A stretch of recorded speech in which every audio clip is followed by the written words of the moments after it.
name the team of the year. Try and name the spot they've been playing in and doing the most damage, not what they used to play at or where they could fit. That's always a funny thing with these teams of the year. You try to crowbar as many as you can, despite them being in maybe unfamiliar positions. But either way, I think she's a very deserving addition to the team of the year and someone who will loom as an important player for Collingwood today. That does remind me of the 2017 AFLW Under-18 All-Australians. I think Olivia Purcell was named at a half-back position. So it's the same thing with that as well, just putting players when they play, but it's obviously hard to fit them all in the one team because there's so many good midfielders, for example. It's hard to fit them all in the right spots. And let's just say of one interesting omission from that side was the person who ended up second in the goal kicking. In fact, they led the goal kicking until the final round, until Darcy Vesio kicked 9. Hannah Mounsey not even named on the bench.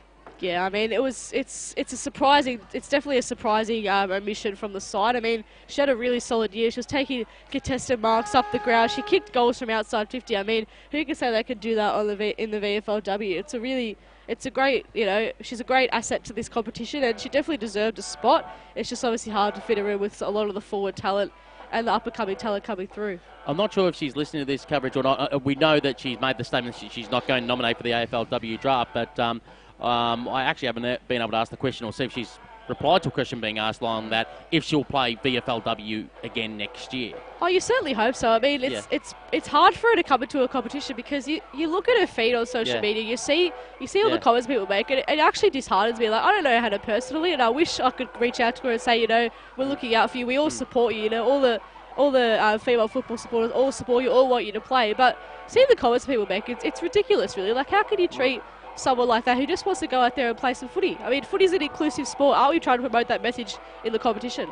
Yeah, and mind you, most of the people that do make comments really aren't supporters of women's football, because if they were supporters of women's football, they'd know going way back before AFLW, yes, there was women's football before AFLW, they would have known that women's football has been, since its inception, very inclusive of the LGBT community. It's funny, they always find their voice over certain topics, but not in others, right? Yeah. Pull your head in, like, for crying out loud. Just I'm trying to put out positive vibes in the world. Yeah. Like, don't be that posting negative comments on someone's social media. It says more about you than it can of the other person. So, again, big ups to Hannah for putting herself out there, coming into what is a very hard competition in the VFLW, and as you pointed out, leading the goal kicking for most of the year.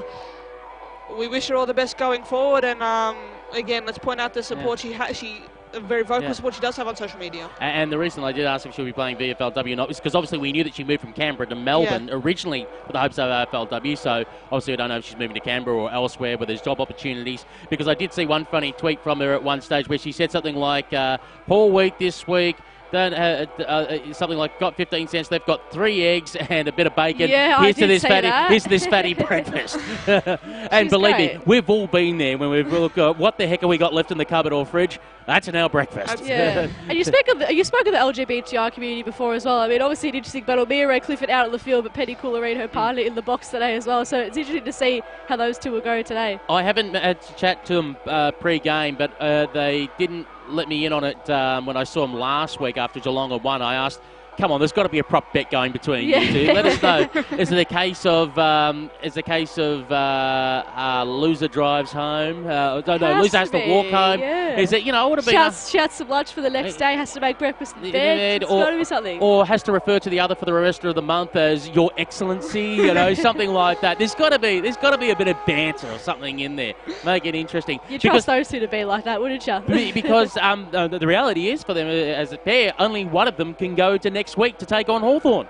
Exactly right. I mean, it's going to be interesting to see who actually does it. It's going to be hard for them, obviously, as well. You've got to be competitors on a day like today, but you obviously, being together for most of the time during the week, it's a bit hard to kind of change to be competitors on the field. And what makes it exceptionally hard was they both played together last year at St Kilda Sharks and lost in the preliminary final. One of them will lose in the preliminary final again. It's kind of a harsh symmetry, a very harsh kind of poetry here, but I'm sure it's bittersweet for whoever's watching next week. For whoever, I'm sure there'll be great pride in the other and a bit of sadness that they're not on that stage themselves. So, but yeah, best of luck to both of them today. I'm sure it's interesting times in the household. Let's get our tips before we get underway as players start to get into position. Katie, who's going to win and by how much? There's going to be a kick in this either way, but I'm going to lead toward Collingwood. Julia?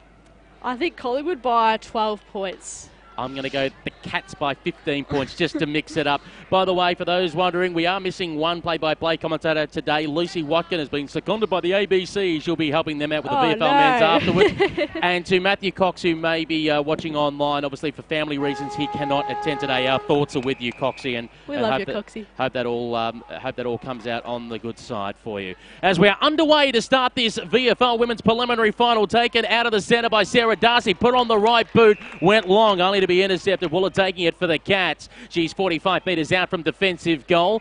It's the Pies going to left of screen for those watching on vfl.com.au as the kick is in towards the middle of the ground, looking for Mia Ray Clifford to chase up the football. She's pushed up the ground early, gave off the hand pass to Kerrick. Kerrick goes for the short chip kick, was trying to find Ivy. Heavy traffic in the middle of the ground. Coming through there is Stratton, who got it for the Pies, got it to Darcy. Darcy spun around, got the hand pass out. Clifford goes in again. Hand pass over the top. Cats under pressure at the moment, defensive side of centre. Hurry kick was looking in the boy direction, nearly got one in the back there, courtesy of the player jumping in there for the Pies in Leighton. Going in the later tackle, Purcell, and the umpire comes in, calls for a ball up as Marsh got pushed over by Willett. And we'll call for a ball up. We're between the two centre circles and centre half forward for the Pies. Ball in the air. Hines squaring the 11 today for the Magpies. Put it into the corridor. Blakeway wanted to charge through. Went without the football. Marsh late on the tackle. Ball sped out towards the corridor. Overrunning it there is Caitlin Lee. Once again in heavy traffic. Marsh goes in. Went through her legs. Darby bit out the hand pass. Pumped it now long for the Cats towards centre half forward. Through the hands of Boyd, who couldn't control it. Birchall goes chasing after the football. Wraps up her opponent. And we'll call for a ball up. Early impressions, match analyst Katie Lembeski. To be expected, it's a hot footy to get us underway here. Both teams cracking in, trying to win possession of the footy here as the stoppage gets underway. And a hurry kick out for the Pies towards the wing on the broadcast side to be intercepted by Anna Teague.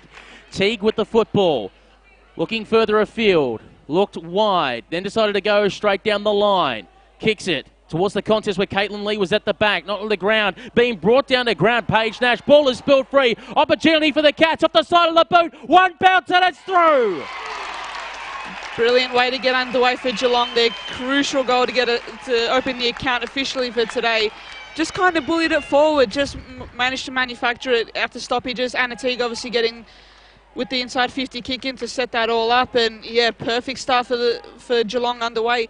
Again, momentum's a funny thing. Once you have it, can be absolutely crucial going forward. Those on the stream might be able to rewind back and just check the replay, but I think that might have been Federley. Yeah, I think it looked like Federley as well, who went in to keep that goal. She was an inclusion for today's match as well, so very handy one, obviously making a start straight away. As the umpire throws the ball in the air, Hines was the tap down. Sharked out by Cranston. Gave with the hand pass to Kerrick. Kerrick went down the line. Mark taken there by Birchall. Is dealt with afterwards. That's sloppy. Sloppy by Whitford, and that will be a 50-metre penalty going to Hannah Birchall. And Julia, this is going to put her well within range. Oh, for sure. I mean, you back her into from this position here, and Holly Whitford's just drawn. I mean, she doesn't know what she's done, but obviously being dealt with afterwards does tend to happen. Hannah Birchall will be having a shot for goal, slight angle, kicking from about 32 metres out. Very just precise. Ever slight breeze here at Stannard Stadium, Port Melbourne. She starts it out left. It won't come back. It will register as a minor score. Geelong 1-1-7. Collingwood no score. 3 minutes gone first term. Match analyst Katie Lembeski. Looked good off the boot. Less wind obviously today than there was last week. But yeah, again, here's a chance for Geelong to really apply pressure. And they have done so, but given away a free kick in the process. And the Pies shall take it. I think it might be Hales back there who gets on the right boot, pumps it long towards the half-back flank, looking in the Hines direction. Spoiled out of her hand. Slicer chasing after the football. Got knocked off of it by Boyd. Was at her feet. Slicer goes in again. Feeds the hand pass back to Edwards. Edwards still going backwards to Darcy, who's got to try and spin out of trouble. Gave the hand pass away. Her teammate and Lee immediately wrapped up, and will call for another bounce. Also joining us today from AFL Draft Central, it's Julia Montesano. Yeah, so I think probably one for the Pies to look out for so far. Sarah Darcy, she's been getting involved in the play a lot. Lake's a really strong tackle, so she's definitely one that need to be curbed and influenced straight away because we know how damaging she could be. McMahon doing a bit of the ruck work there for the Cats. As we said, Erin Hoare out. She was named, but Of course, we saw her in a moon boot in the second quarter last week as Cranston goes for the hurry kick in the Derby direction. Went through her hands, couldn't hang on the football. Mia Ray Clifford going after it. Emma Grant right, hot on her hammer, and she is going nowhere. She's put into the turf, and the umpire says that has gone out of bounds, so we'll call for a throw-in. Katie Lembeski. Not much space to find, not much quarter being given by either team, but really impressive that Geelong's defensive work at the stoppages is really giving them a platform to spring forward here. Hines goes for the ruck work. Cranston chasing after the football, knocked away from her. Now she goes back and get it again, but was caught by Stratton. And the ball once again will go over the boundary line and out of bounds. It seems that the Cats are switched on early, Julia. Yeah, it certainly does. I mean, is it probably time for Collingwood to kind of make some moves already? I mean, we look at Erica Fowler and Stacey Leverson playing very deep in Collingwood's forward half. Is it a matter of them coming a bit more higher up the ground to make that, to really tighten up that press for Collingwood? And Stratton takes it away from the contest, kicks right up the line. Good mark taken, and that is Sophie Alexander. She is on centre wing on the City side of the ground. Kicks it further up the line, looking for Fowler. Got sport out of her hands, courtesy of Goring. Then kicks the football off the ground. Fowler, she's chasing after it. Gains about 30 metres before eventually goes over the boundary line and out of bounds. 45 metres out from the Pies goal. It's Geelong 117, Collingwood no score on RSN Carnival Digital Radio and on VFL.com.au. Katie Lembeski. Very handy break here for Collingwood just to push forward very quickly there, which is a positive. Erica Fowler already providing a very good target early on here. They'll look to get a score on the board as the ball's thrown in. McMahon versus Fowler. McMahon from the back wins it down. Taken off the bounce by Kerrick. Kerrick now put it on the left boot, long up the line, pinpoint perfect to Maddie Boyd.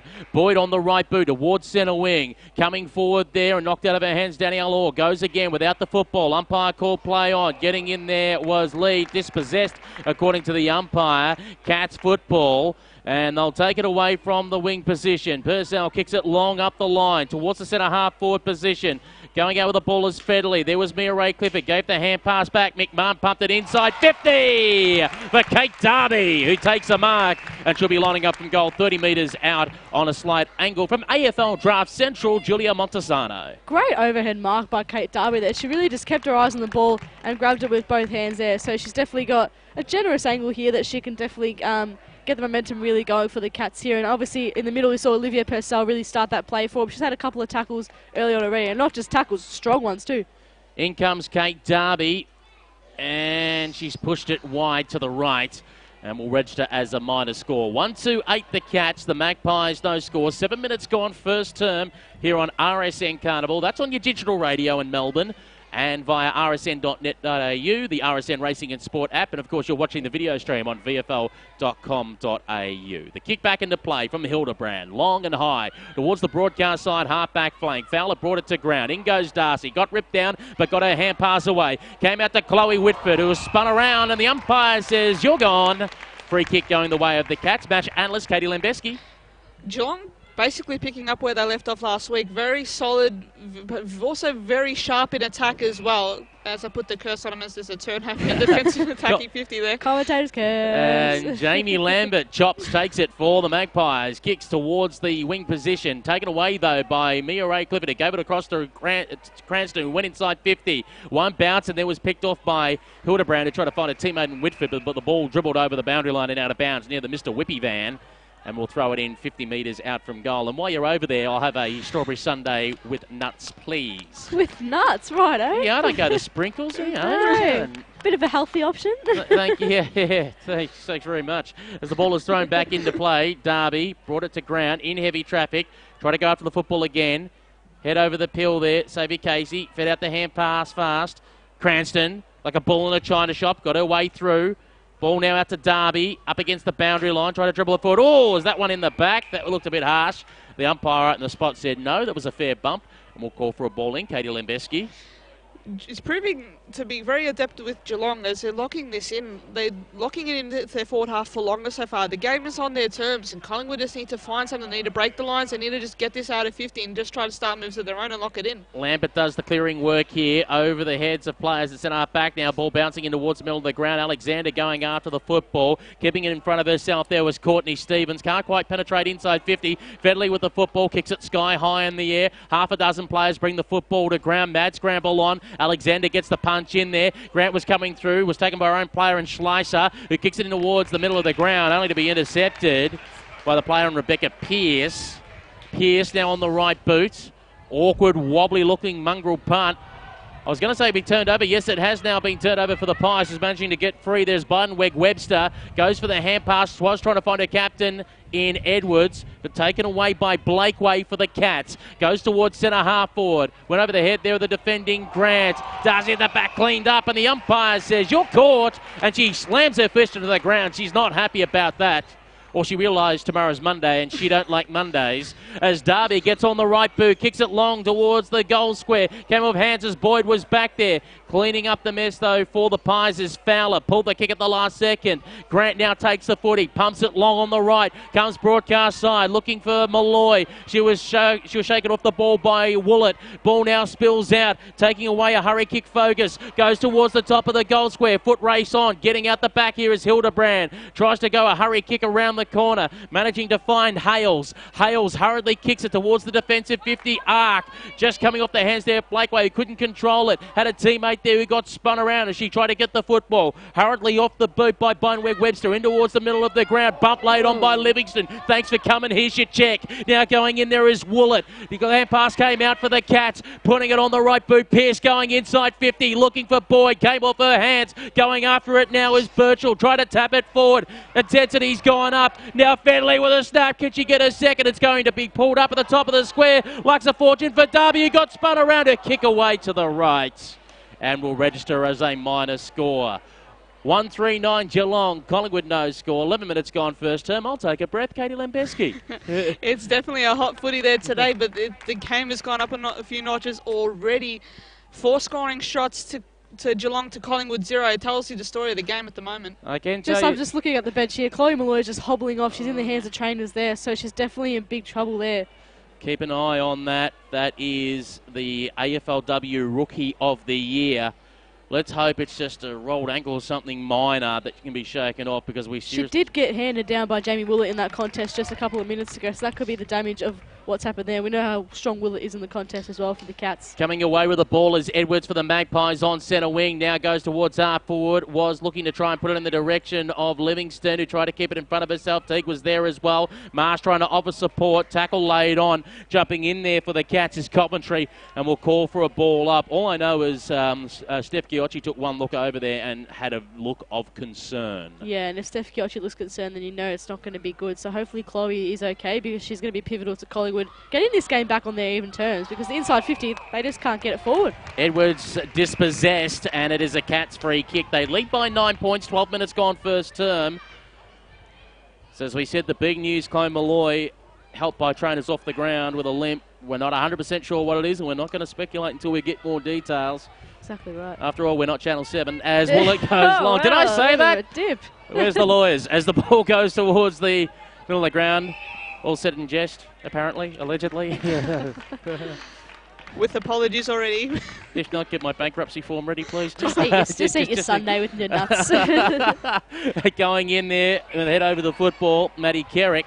Umpire said copped it in the back from Eliza Hines. How's that? Maddie Kerrick just came on around 30 seconds ago. She's right next to the interchange gates, and she just got crunched by Hines. So welcome to the game.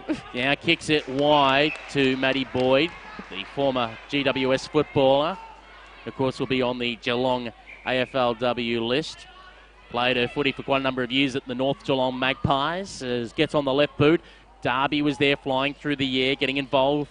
Jordan Ivey, great to see her back in the second half of the year. Of course, Julia, after that knee injury she sustained early last year. Exactly right, and in a comeback game, she's kicked an absolute blinder of a goal. So it was good to see her get back in straight away, and it's good to see her carry that consistent form into a prelim. How good's that?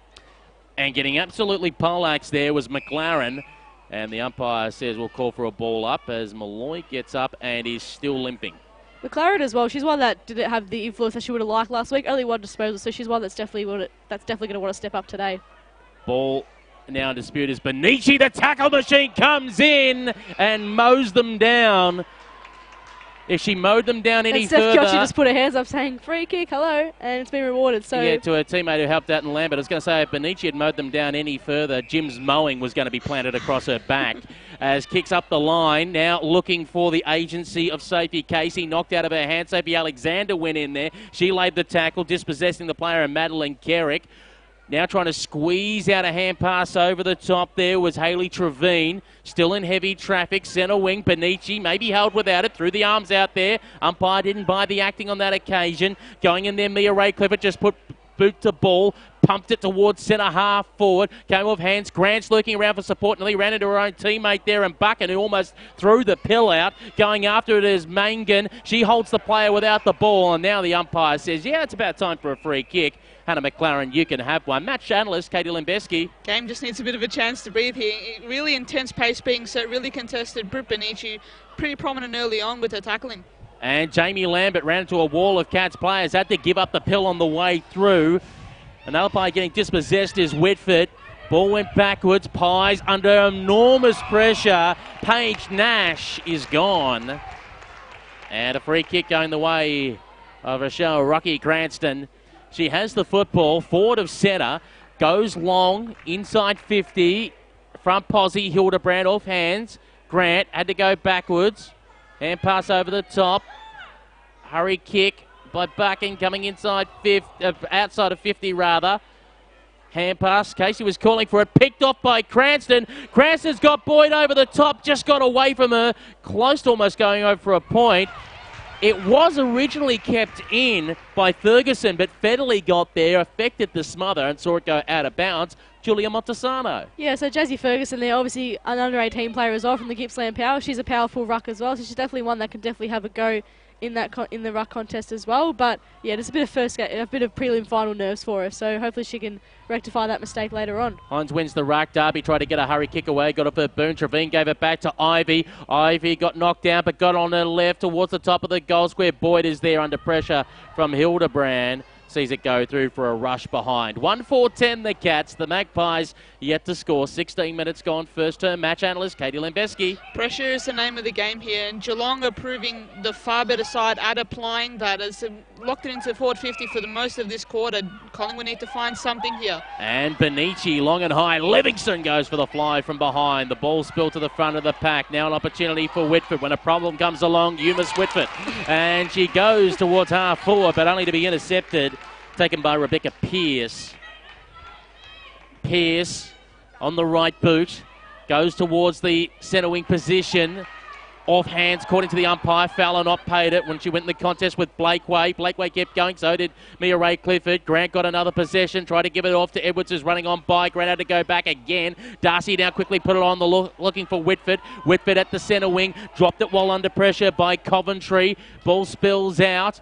No clear possession yet as Trevine had to go again. Slamming it on the boot there was Courtney Stevens. Put it inside 50. Holding it up Boyd. Tried to get the hand pass off. Wanted a running player going through. Didn't have one on. Hales went in there. Hurriedly put it on the right boot. Kicking towards the middle of the ground. Pies desperately under pressure at the moment. And the Cats attacking again through Mia Ray Clifford. This one off the side of the boot. 2-on-1 contest. Got out the back. Boyd chasing after it. Hildebrand on her hammer.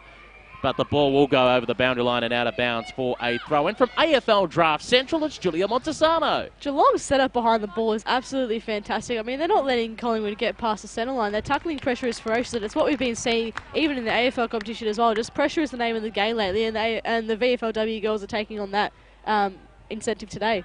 Going in there, Cranston, fed the hand pass out. Ivy goes for a snapper around the corner again. It is wide. Got a feeling Geelong are letting Collingwood a little bit off the hook here, Katie Limbeski. Yep, 6 scoring shots, only one of them goals.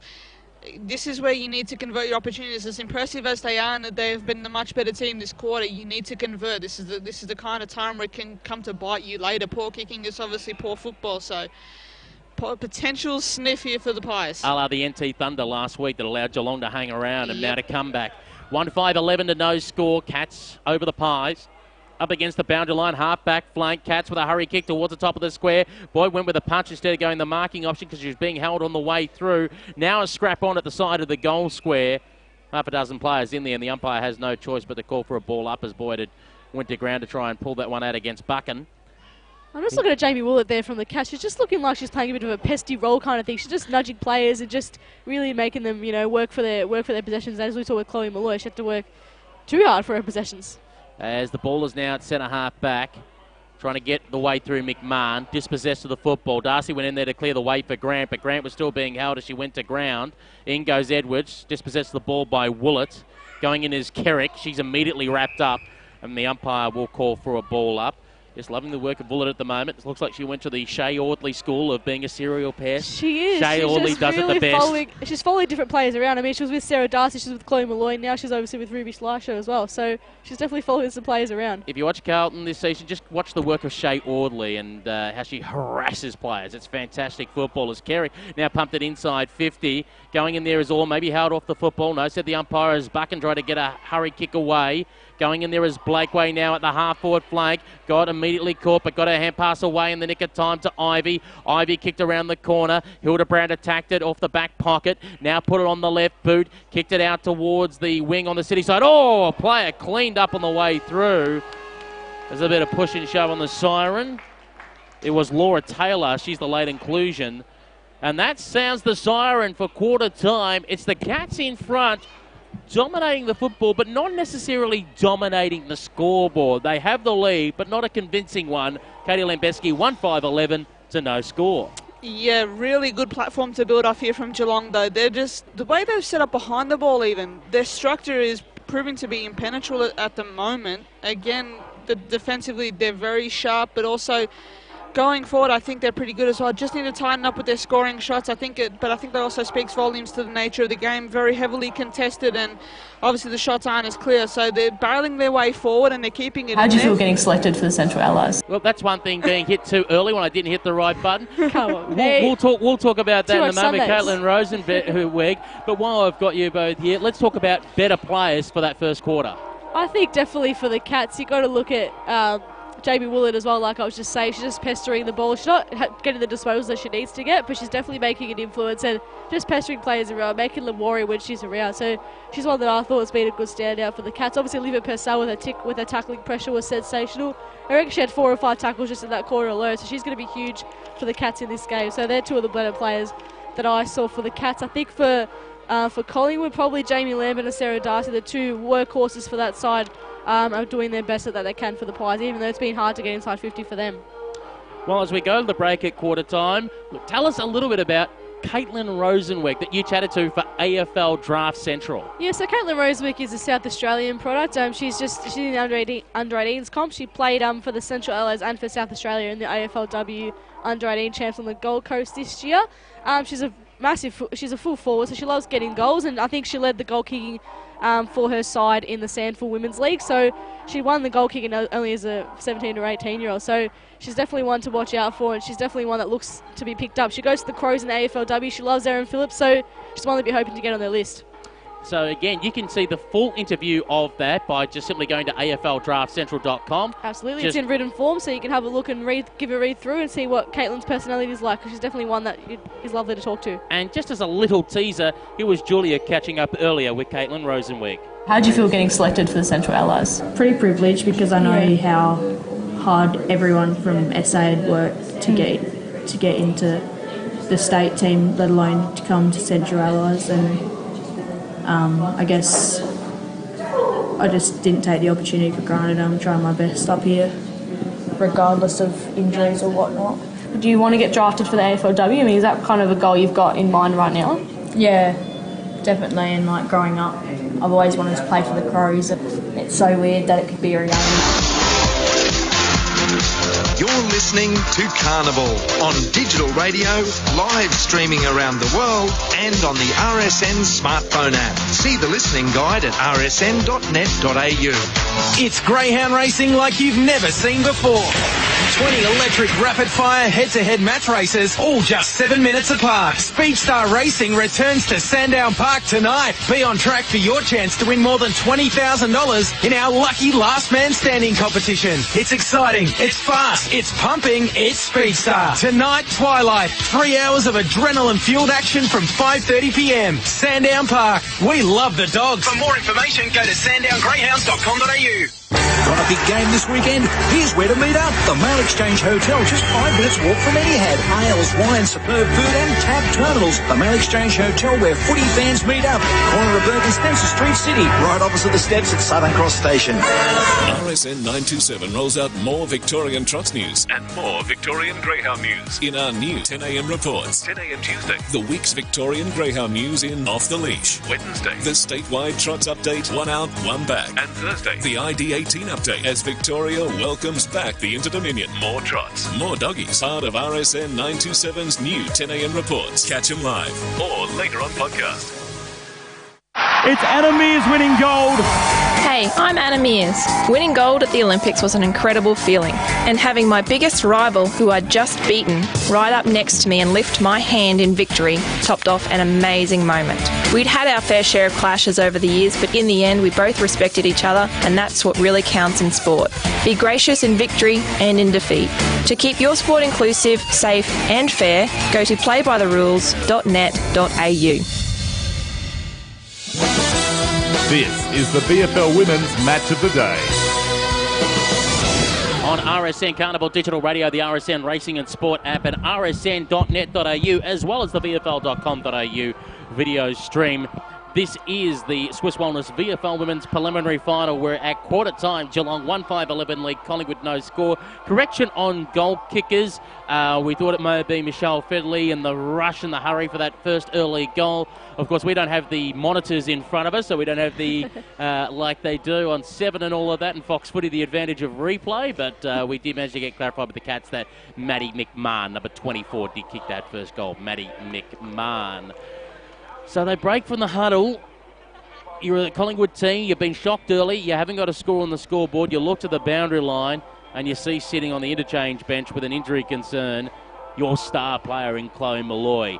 What do you think the mood is going through that camp? It's definitely been a dire one, wouldn't it, Katie? Yeah, it's definitely testing times. Sorry, they're chills. That's all right.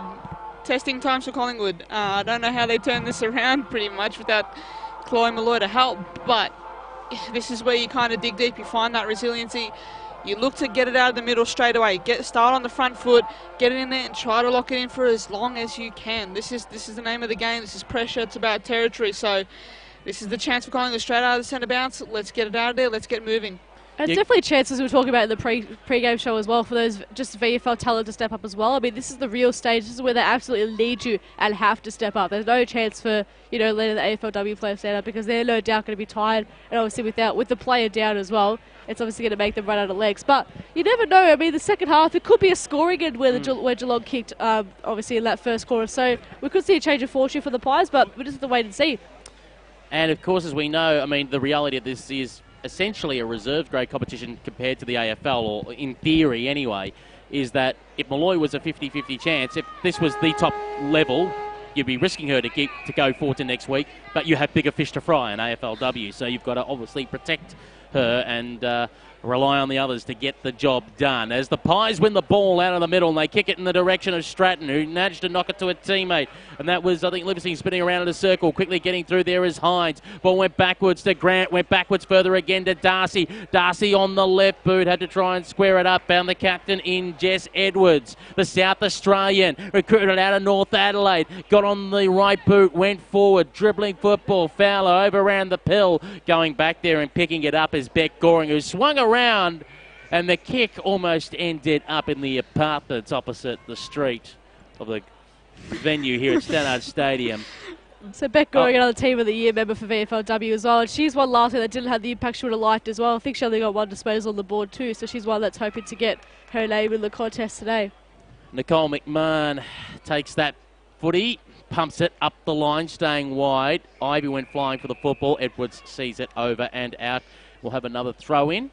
It's an okay day. Just dropped a degree or two with the cloud coming over. Crowd's built up, I'd say, to at least over 1,000, which is good to see. As we wait for the ball to be thrown back into play. Hines chasing after the football. McMahon taken away with a hurry kick there by Stratton. It was sent back from whence it came. And then a bit of ping pong. He was now taking into Sarah Darcy. She's on centre wing. Sarah Darcy's been bashed and smashed around in this contest, hasn't she? I mean, she's definitely been targeted by the Geelong players, as we know the impact she can have. And going in there, it was Woolett who's just knocked the ball away from her. Woolett's harassing performance in this final. He's just slowly making people go, right, AFL draft, who's that? Woolett, is that number 1? Really good move there by Paul Hood as well, to make her not exactly have the role on a certain play, but to make her have a role as a pest. You know, it's not a role that you usually inflict, but it's one that's definitely working in this game. Ball punched away. Going in there and taking the football and going for a run, drawing the players. Birchall with a dangerous hand pass over the top. Can the Pies make them pay? It's Chops Lambert with the footy. Decides to pull the kick on the right and is intercepted. And backing back there, looks like Bet Goring for the Cats in the back pocket. Goes up the line with the right boot kick. Woolett direction. Fell short of her through the hands of Sophie Casey. Going in to lay the tackle. Purcell. Ball spilt out. Hurry kick, just Falcon crashing in the back of the head. They'll need a Panadol as close to the boundary line, being seen over by Purcell. Rochelle Falcon Cranston, is that the new Rocky? that killed. We didn't need to replay that. That's great. As we wait for the ball to be thrown back into play. Hines to do the ruck work here for the Pies against McMahon. Going in there is Darcy. Umpire falls over. Love to see that. In goes Grant. That's not nice. One for the blooper highlight. I know you're an umpire, but come on. Everyone gets a giggle over the ump falling over. I've only done it once in my 4 years of umpiring, so I'll hold myself accountable to that, and hopefully that's the way it stays. Vera me as a boundary umpire once slid into the point post as we have... Ouch. As going in there, McMahon. And the umpire says all wrapped up. We'll call for a ball up. Match analyst Katie Lembeski. A bit of fighting fire with fire here by the Pies, just really giving Geelong a taste of their own medicine, really going at it hard, really trying to raise their intensity a little bit more, try to dig in a bit more. Again, that's the name of the game these days, pressure, that niggle, that as we've seen with Jamie Woolett, and give it right back to him. That's fight fire with fire, and it's good to see from Collingwood so far. Really scrappy, congested football at the moment. Don't tell the AFL that. As going in there is the player in Whitford to lay a tackle. We don't want a memo at half-time. As we have McMahon versus Hines. Now it falls to Purcell. Went through her legs, couldn't control it. Working around the outside's Benici if Grant can get it to her, but she elects to drag the football in as Cranston wrapped her up. Emma Grant's been quiet too lately. I mean, we haven't called her name out, so if she can get an impact on the game, then maybe fortunes could change for Collingwood. Tried to go with a slap there as Hines, just bounced around, and the umpires now pull one out to break it up. Free kick. Guess who? Maddie Kerrick. High tackle there by Sarah Darcy. Just got her hand around on her neck. Kerrick on the left boot. Whitford dived at it, got away from her. Now getting caught by Mia Ray Clifford. There was Nash. Umpire said it was a fair hand pass. Purcell ran into heavy traffic, knocked out her hands. Umpire from the distance says that is a free kick. Player held without the ball. Yeah, and a good call there by the non-officiating umpire. She was definitely held away, so it's a good chance again for Geelong to really try and get a goal on the board. 1-5 so far. Danielle Orr went in the Boyd direction, but she was late in the queue. Hildebrand had front posse. In goes Boyd again. Ball squeezed out. Chance here for the Cats if they can just work some space. Trying to get the kick. Danielle Orr was ricocheted away, but Ichi chases after the football and sees the ball go over the boundary line and out of bounds. 5 minutes into the second quarter. Geelong 1-5-11, Collingwood no score on RSN Carnival Digital Radio, the RSN Racing and Sport app, rsn.net.au and via vfl.com.au. As we throw it back in, Darby versus Hines. Hines went for the second punch, got it to the advantage of Benici. Benici just went for space. That kick's gone a good 55, 60 metres forward as it dribbles along the ground. Chasing after it is Ruby Slicer. She's taken to ground. And the umpire said it was fair and will call for a ball in. Katie Lembeski. Very handy clearance by Benici there. Bit of pressure there, but she comes across to relieve it. And here's a chance for Collingwood to set up pretty well behind the ball and try to get it locked in their forward line. You need to start building the pressure again and get a goal on the board. Hand pass away. In goes Grant. Over the ball. The umpire blows the whistle and will call for a ball up. Nicole Hildebrand's just run off as well for Collingwood. I think she's been one of their standout players too. I mean, she's really been trying hard to penetrate the footy out of defence. I mean, it's pretty much been locked in Geelong's forward half for the majority of this game, so she's trying really hard to get some momentum going for the Pies. Purcell on the right boot, kicking towards the middle of the ground. Ivy chasing after the football. Got there first, had to shrug off two. Under pressure from Lee. Now the balling dispute in the middle of the ground. Getting through there is Birchall. Went with a hand pass backwards, only be picked off. And now here's Alexander, who went on the right to a one-on-one. A little bit of a nudge out of the contest by Slicer. Didn't work out. Her opponent in Pearce, who was trying to hand pass away, was held without the ball after she got rid of it, according to the umpire, and will be a free kick. So it was bad luck by Slicer there. I mean, she did really well to get a good position, a good bump on her play. She just got a bit too excited in the end and gave away a free kick. A big chance for Collingwood, almost gone. And the Pies do manage to intercept the ball at the half-back. They kick it in towards the corridor, chasing after the football. Bidenweg-Webster got to spin around, and she does, but didn't get past Anna Teague. He says, I'll have that football, thank you very much. Very characteristic of Geelong. They're really able to just to kind of hit back and just to get stable a little bit more. Just some marks being taken there in defensive 50. They're really standing firm so far. As we wait for Anna Teague to have the ball off the defensive line, pumped it long, chain of handballs, was trying to find Maddie Boyd, but it was too hot for her. Umpires come in and pulled out one too high. Free kick going the way of the Pies, and that is with Sophie Casey. Casey now goes long towards the half-forward flank position. Stratton off her hands. Whitford tried to kick it off the ground and nearly put the boot into the face of Rebecca Pearce. Here's the teeth. Hopefully you're wearing the mouth guard. As hello, Toby Green, if you're watching. As in goes Brittany Benici on the right boot. Kicks it out towards the half-forward flank position for the Pies. Foot race is on here. Lambert's got to get rid of one. Almost too high. The umpire said no, it was fair. And now the ball will go over the boundary line and out of bounds. There's a banner for Chops, by the way. Chops won't stop till the Pies are on top. There you go, she's got her own banner. I love that. I mean, she deserves a banner. She's been a star for them all season. I mean, and obviously being her famous nickname Chops. What else rhymes with Chops? Tops. Love it. Back into play, Hines. Benici. Going through there, over the shoulder was Grant. Well, it was innovative. Hard to describe on radio, but interesting to see back on the video stream as Alexander took that mark. We're lucky we have a video stream here to explain what exactly we saw. I mean, Emma Grant, like we said, she was quiet, but she did get an impact in an extremely unique way in that contest, we'd say. Kicking over her shoulder backwards is Alexander now from 45 metres out, gets the Pies first. That's a very good kick off the boot. Straight through the middle, and very important goal for the Pies. Been under pressure for most of this game so far, but again, really important to pull back and really to just stay in touch. This is where Geelong's inaccuracy might plague them a little bit more. Again, with the Grant kick, ugly but sure was effective, and sets up a very important goal and a real platform to Collingwood to spring off, hopefully. So Collingwood 1 goal 6 and Geelong 1-5-11. 8 minutes into the second quarter. So a good chance for Collingwood really to get some momentum going here. Going in there to try and get the football out. Fowler. Umpire will call for the football back. Again, repeating that Chloe Malloy went off in the first quarter, limping in the hands of the trainers. Tried to do a test on the boundary line. We couldn't quite see if it was knee or ankle, but she did scream quite a bit, and we have not seen her since. Yeah, she definitely hobbled off in that instance, and yeah, it's going to be hard for Collingwood to get back in. But Sophie Alexander, who else would you expect to get momentum back? I mean, What a huge kick from about 45 out. She was a revelation in, I think, her first game for the Pies this season, in which she kicked 4 goals. So definitely good to see her get on the board today. As the Cats trying to move it forward, only been taken by Stratton. As soon as they processed, she dropped it, had to go back in again on hands and knees to try and feed out the hand pass. Pies under pressure on their half-back line as we speak.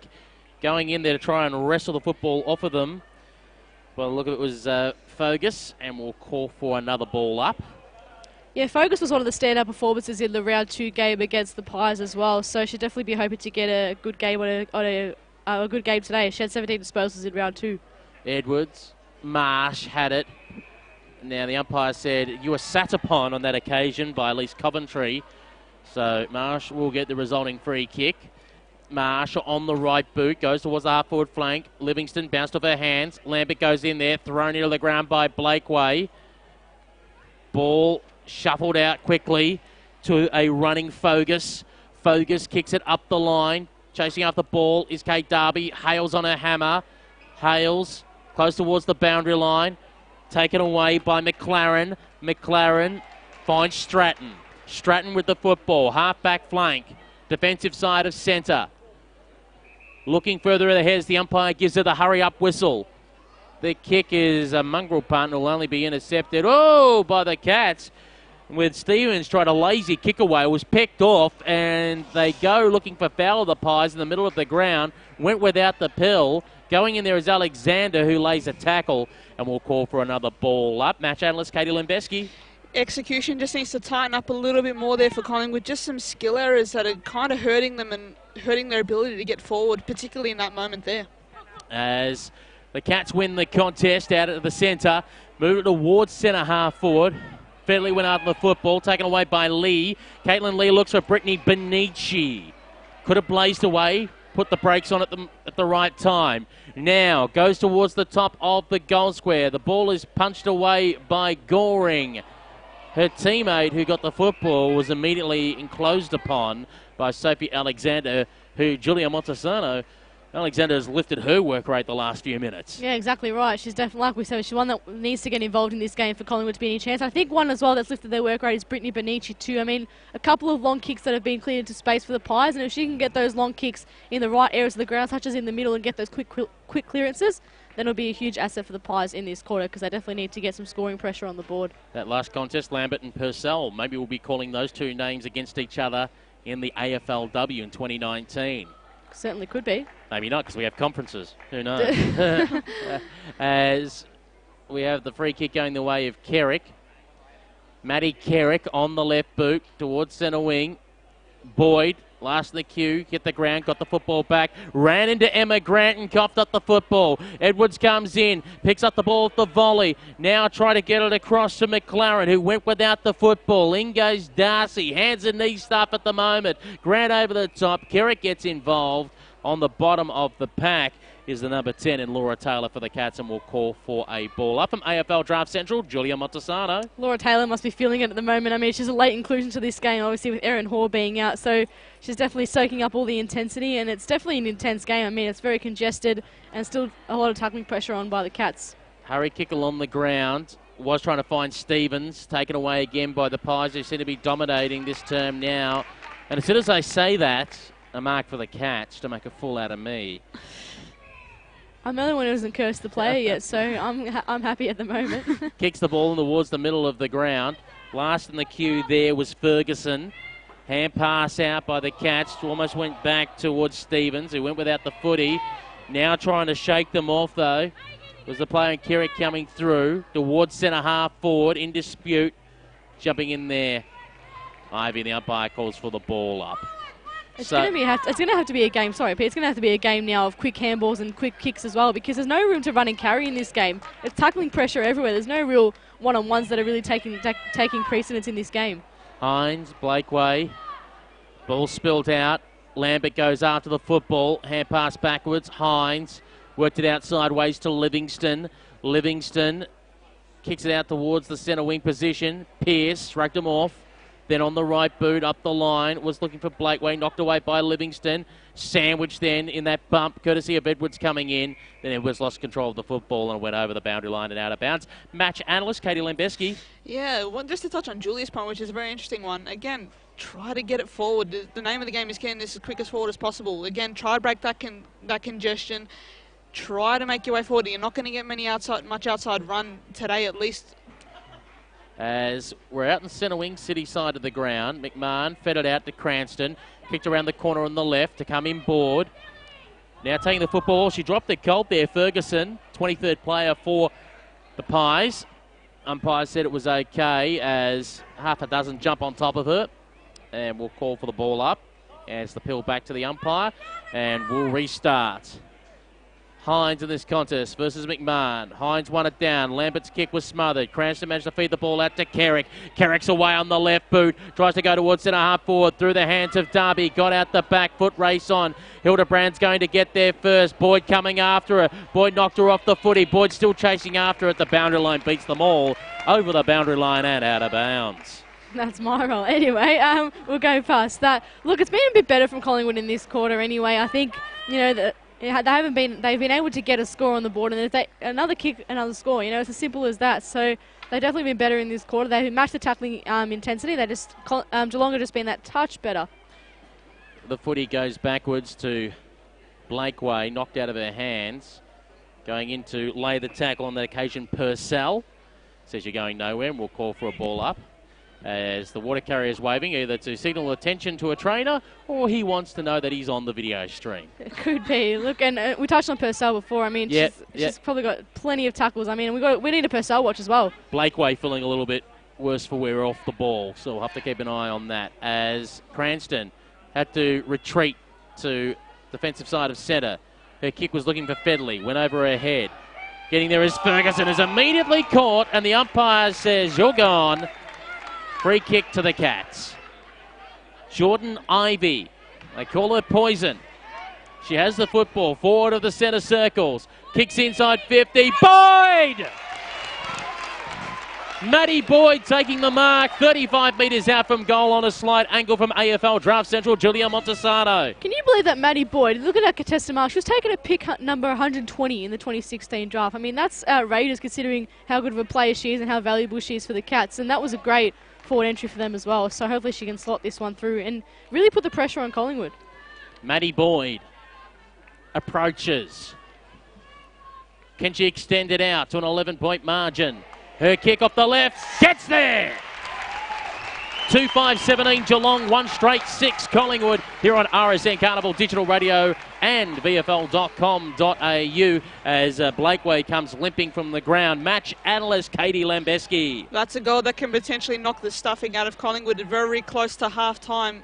Great kick by Ivy to set up Boyd there, who stood firm in the face of some pressure. 2 defenders coming out, who stands firm to take the mark. And then how do you do with the kick? Very well done to get it, sneak that home over the line. Gives them an 11-point lead as the ball is thrown in the air. Yeah, Fowler versus McMahon. McMahon had to go again. Crescent fed it out. Ball ping-ponged around though.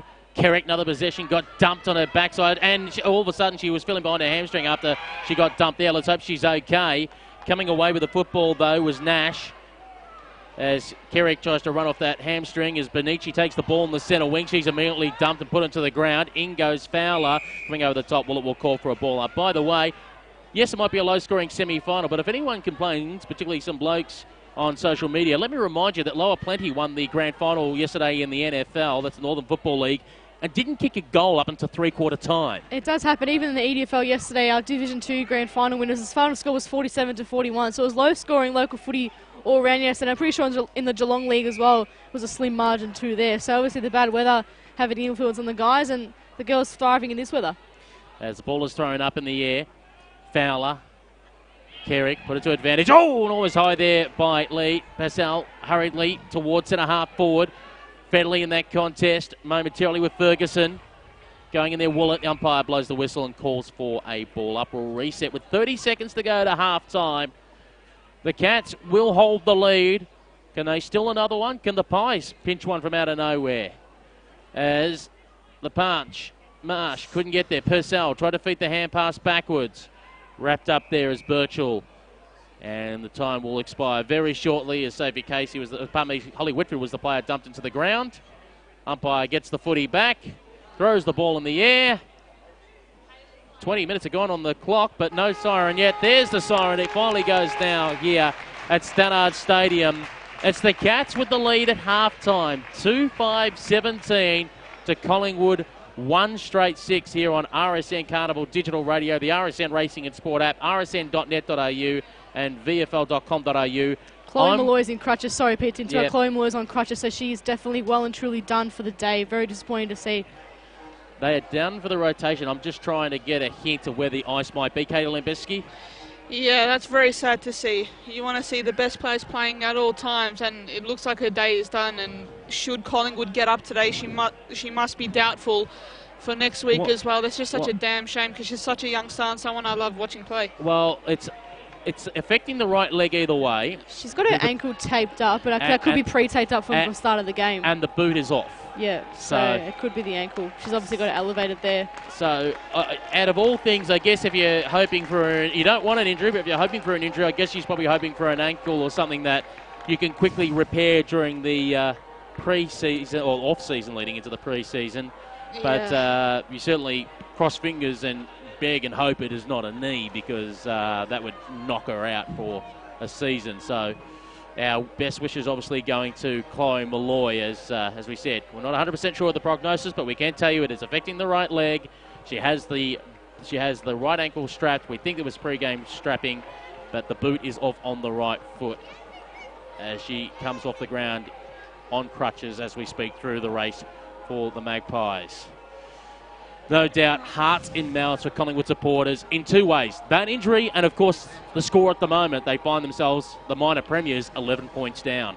Yeah, I mean, it's a position they probably wouldn't have expected themselves to be in. Obviously, really looking for that rebound in this game from last week's loss. Obviously, hoping to bounce back, but it's obviously been really hard for them. You know, Geelong have had really good players. Just the tackling pressure's probably been the difference in this game. We've seen Marilyn Kerrick, I thought, stepped up in that second quarter and really played a role on the inside. Lots of running carry when it was hard to do so. I think she really stepped up too. Jordan Ivey as well, really good closing speed. That last tackle as well that set up the forward entry for Maddie Boyd was crucial as well. So there's been more players that have stepped up in little ways for Geelong, more so than there has been for Collingwood. I mean, Collingwood have had solid players, you know, like the likes of Hildebrand, Darcy and Lamb, but they've all been pretty solid. But it's just those little impact moments that the Collingwood players need to execute in order to get this game back on their terms. So let's talk Katie Lembeski. Who is dominating for the Cats at the moment? Who is responsible for having the Pies' finals chances of making the grand final on a tightrope?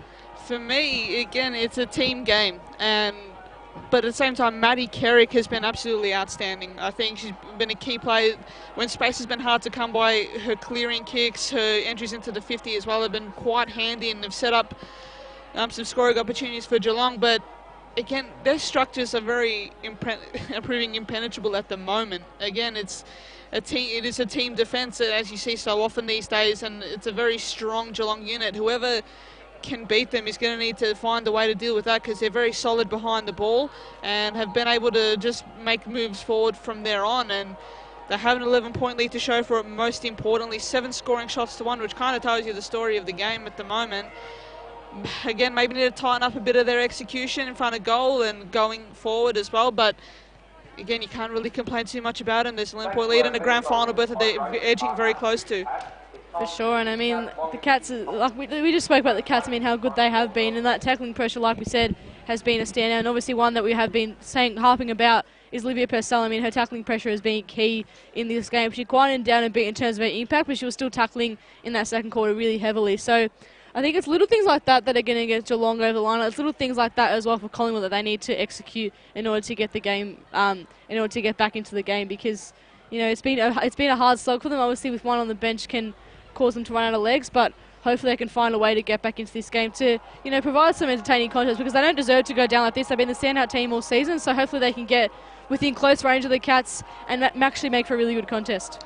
And obviously at the end of the game we'll get your thoughts as well, not always the better players, but who may have increased their stakes of being drafted based upon their finals performance, which always looks very favourable in the views of recruiters as we head our way towards October 23rd. But one name we should mention, you can give us a little intro on, is Lauren Stevenson that you caught up with. Yeah, so Lauren Stevenson's actually from Tasmania, so she's obviously loving her footy down there. She's a really dedicated footballer. I mean, she works in what's it called? Like, she's a stable hand with her dad. That's the word. So she wakes up 5:30 every morning till 12, works with her dad, then goes off to training with one of her coaches every single day of the week, 5 days of the week. She does that on top of year 12 as well. She's one that's really dedicated to her footy, and she's hoping to go to North Melbourne, obviously with that Tasmania affiliation there. So she's really keen to go there. And going into the AFLW champ, she's a top ager, so a 19-year-old, obviously an under-18 comp, so they're allowed to take some top agers in. She was told that she wasn't able to make it because she had her chance last year, and the team wanted to give the younger girls a chance. But seeing her play for Tasmania, the coaches thought, we need to have this girl on board. She's a great defender. She locks down, you know, really key players, and therefore she was brought to the Gold Coast to play for the Eastern Isles, which was a combination of Tasmania and New South Wales. So she definitely performed her role there, and it'd definitely be good to see her get a chance in AFLW because she's a really hard-working player. She's worked really hard for this opportunity. And here's Julia Montresano's interview with Lauren Stevenson, and you can read more of it at AFLDraftCentral.com. I'm an overager this year, so I was lucky enough to get another chance with the Tassie state side. And then I was told that I wasn't eligible for the Eastern Allies. Okay. Because I had an opportunity last year to play for Allies, which I did. Yep. So I got my chance then, and then they said, yeah, no, she's had a chance, you know, let the other girls come, you know, have a crack. And I'm like, yep, totally fine, accepted it. Went and played for Tassie against New South Wales ACT, and I don't know, they just had a meeting apparently, and they changed their mind on the rule. Amazing. And they said we want, you know, to come up and play in the Eastern Allies. You're listening to Carnival on digital radio, live streaming around the world and on the RSN smartphone app. See the listening guide at rsn.net.au. Get back to work. But I am working. What, on your latest Instagram post? I'm lodging a free dial before you dig inquiry online. Visit 1100.com.au to use this free service, or call 1100 during business hours. Nadia Horn and RSN 927's winners. The winners team provides you with informative and engaging form analysis. Mondays, Matt Welsh reviews Saturday's racing. Tuesdays, Warren Huntley and Rob Nicholson with Flemington and Caulfield track work reports. Wednesdays, Dean Lester and Warren Huntley with the midweek preview, and every day the tab will take us through the big market changes. Winners. Weekday mornings from 10:30 on RSN 927. Thanks to Tab, we love a bet. When a safety barrier is hit, it catches you like a net, slows you down and prevents you from hitting a tree or oncoming traffic. Safety barriers save lives, getting us towards zero. It's the heart of Craigieburn, where you can play golf all day and dine 7 days and nights, where you can catch live music, have a punt at the tab, earn Sporties reward points and watch every game of footy. Craigieburn Sporting Club, where it's always by the people, for the people. Oh, hi, I'm Maria from Sesame Street. And Elma's Elma. And we're here to talk about driveways. Driveways can be dangerous for children. Or little red monsters. So it's important for parents to always watch their children around them. Yeah, driveways are for cars, not for planes. That's right, Elmo. Play only in safe places away from driveways because people in cars may not see you. Elmo sees you, Maria. Tag, you're it. Here I come, Elmo. Remember, driveways are like roads. Always supervise, separate, and see. Learn more at kidsafevic.com.au. Children drown in portable pools every year in Australia. Others are hospitalised because of non-fatal drowning incidents. Young children can easily topple in, and drowning is silent and happens quickly. Royal Lifesaving and Consumer Affairs agencies across Australia are reminding people to take important safety steps like active supervision of kids in and around portable pools. The question is, can you make it safe? For more information and simple safety tips, visit royallifesaving.com.au/make-it-safe. Talking Horses with Joe McKinnon. We're working our way towards the breeding season, talking about new sires and the old favourites as breeders look for the edge. Plus, our watch on the big results from the Northern Summer. And we'll keep an eye on the equestrian world. Talking Horses, Sunday from 7 a.m. on RSN 927. Presented by Darley's 2018 Stallion roster. Now including 4-time Group 1 winner Ribchester. Bring your dream to life at darley.com.au. It's greyhound racing like you've never seen before. 20 electric rapid-fire head-to-head match races, all just 7 minutes apart. Speedstar Racing returns to Sandown Park tonight. Be on track for your chance to win more than $20,000 in our lucky last man standing competition. It's exciting, it's fast, it's pumping, it's Speedstar. Tonight, Twilight, 3 hours of adrenaline-fueled action from 5:30 p.m. Sandown Park. We love the dogs. For more information, go to sandowngreyhounds.com.au. Half, Whitey and The Breakfast Club. We had a massive week on The Breakfast Club. If you missed any of the goodness, go straight to the website, rsn.net.au. Hope you're having a great weekend full of great sporting action. On Monday morning from 6, we'll recap all that, including the semi-finals of the AFL with Rocket and Jim, the supercar wrap from Sandown, Winks Group 1 performance, Group 1s at Flemington. It's all happening on The Breakfast Club. The Breakfast Club, 6 till 8:30 weekdays on RSN 927. Thanks to the Tab. We love a bet. This is the VFL Women's Match of the Day.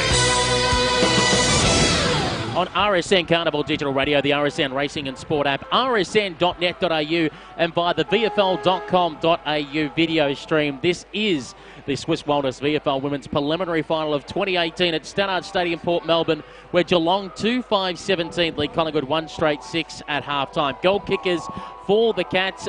We've got one to Maddie McMahon, and the other was to Maddie Boyd, of course, who kicked a beautiful goal there against the grain, really, because at that time Collingwood were dominating. And for the Collingwood Magpies, it's just one to Sophie Alexander. Joined in the commentary box by Katie Lambeski, former founder of the former website Girls Play Footy, and of course social media at Green Gully, and the well-to-prepared Julia Montesano from AFLDraftCentral.com.au. I don't know if we can get it on camera at some stage, or maybe later on social media we can tweet a picture out of the notes that are here. The commentary team are lucky to come to this ground sometimes without a hangover. But Julia Montesano's got notes. Mind you, I just want to make a slight note. If anyone picks up that I called her name wrong today, I just worked a 9-hour overnight shift with no sleep coming into this call and had 2 callers pull out on me. Yeah, it's not too bad by you, Pete. But yeah, it's obviously. I'm amazed I'm awake. Yeah, you're doing well. I mean, this game is keeping you awake, isn't it? I mean, Geelong are obviously really dominating the contest, but Collingwood really fought back in that second quarter. It was just a matter of getting the scores on the board, which is going to be really hard in this game. Obviously, a low-scoring battle, 17-6 at halftime, as the teams both run back onto the ground. But it's obviously going to be very hard for one team to really break through and get that really momentum going for them, because it's been pretty even in that second quarter, I'd say. And Katie, not only can we underestimate, cannot really hammer home the importance of Chloe Molloy being off the ground, not just as the individual Chloe Molloy, the star, but the effect of a rotation in a preliminary final where it's higher intensity. You need to have more frequent interchange usage. She's not there. That's a little bit more work rate that each player's got to do. And if you suffer another injury along the way, you're really on the back foot. Correct, as the rain starts to fall here at Stannard Stadium. But with Chloe Molloy in rotations, I mean, given how congested and how contested this game has been, it's going to take it out of you. It is going to be hard to kind of pull together for a whole game. You need all hands on deck, you really do. And the more casualties you have in there, so to speak, it doesn't help. You need a lot of things going right for you. And again, not having a star like Chloe Molloy out there, again, that can be telling, not just now, but in the quarters to come. Just looking at this wet weather as well, if this has an impact in this third quarter, it could probably benefit the Pies in this instant, because the Geelong have a lot of bigger bodies in their side as well, so it could benefit the smaller bodies of the Pies, and we definitely could see a change of momentum in this third quarter. So the rain could probably work in one team's favour and could really bring the game much closer. Yeah, like you said, if the Pies get it going, get a goal, maybe it's a change of attitude and it sets a bit of doubt in the Cats' minds about the wet weather, even though it's just trying to stop there for a moment. But on the flip side, if it's a slow third term and then all of a sudden the Cats get one, then it puts the worry in the Pies' head of, now we've got to get 3 goals in the wet. Yeah, it certainly does put the worry on. I mean, it's going to be hard to obviously get goals. It's very hard to get goals in this game, obviously, with the congestion that we've been talking about and the not so free-flowing footy. But it's a matter of, like we said before, quick hands, quick kicking in. Geelong have just been better at that at this point, but we definitely can't count Collingwood out. I mean, they're down in rotation, but we know the resilience they've shown. They were obviously the minor premiers of the VFL women's competition as well. So I'm looking forward to see what they bring in, as we call the premiership quarter, the third quarter.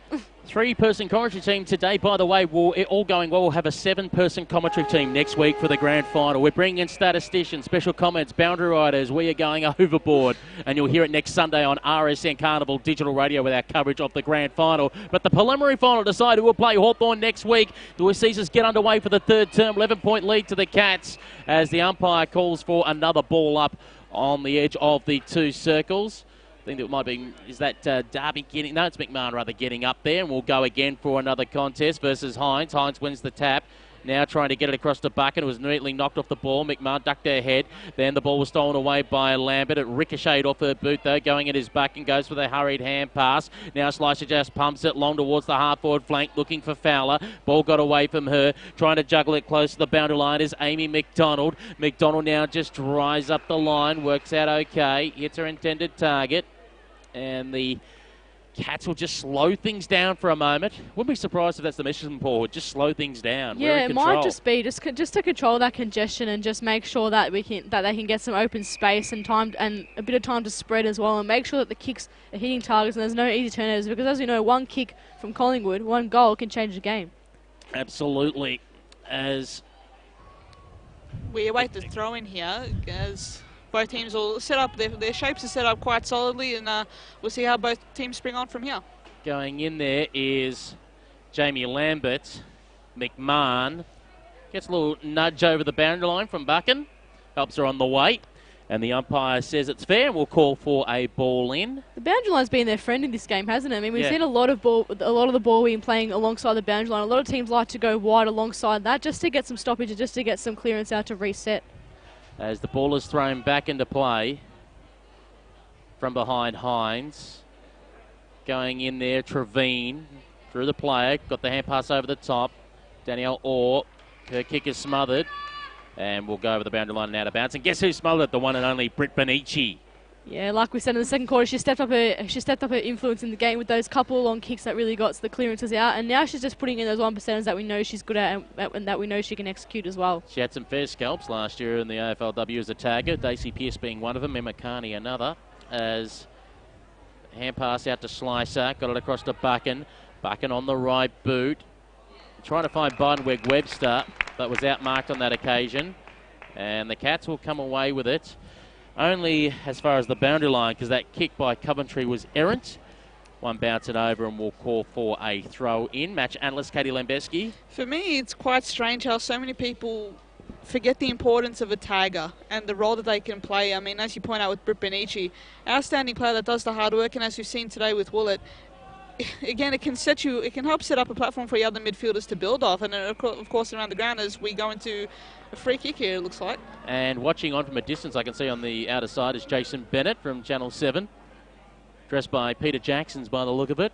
There's a plug, hope they'll throw us a suit. As the ball is now towards the half-forward flank position, McMahon takes it for the Cats, gets on the right boot, comes in board, taken away there by Hales, hurried hand pass. Hildebrand immediately brought to ground by Boyd, and the umpire will call for yet another ball up. 17 play, 6 Geelong's way. 3 minutes gone, third term. The rain's held up, but the temperature decided to drop a couple of notches. My hands are getting freezing, and a couple of players on the boundary line for Collingwood have their jackets on as well, so they definitely felt the cold too.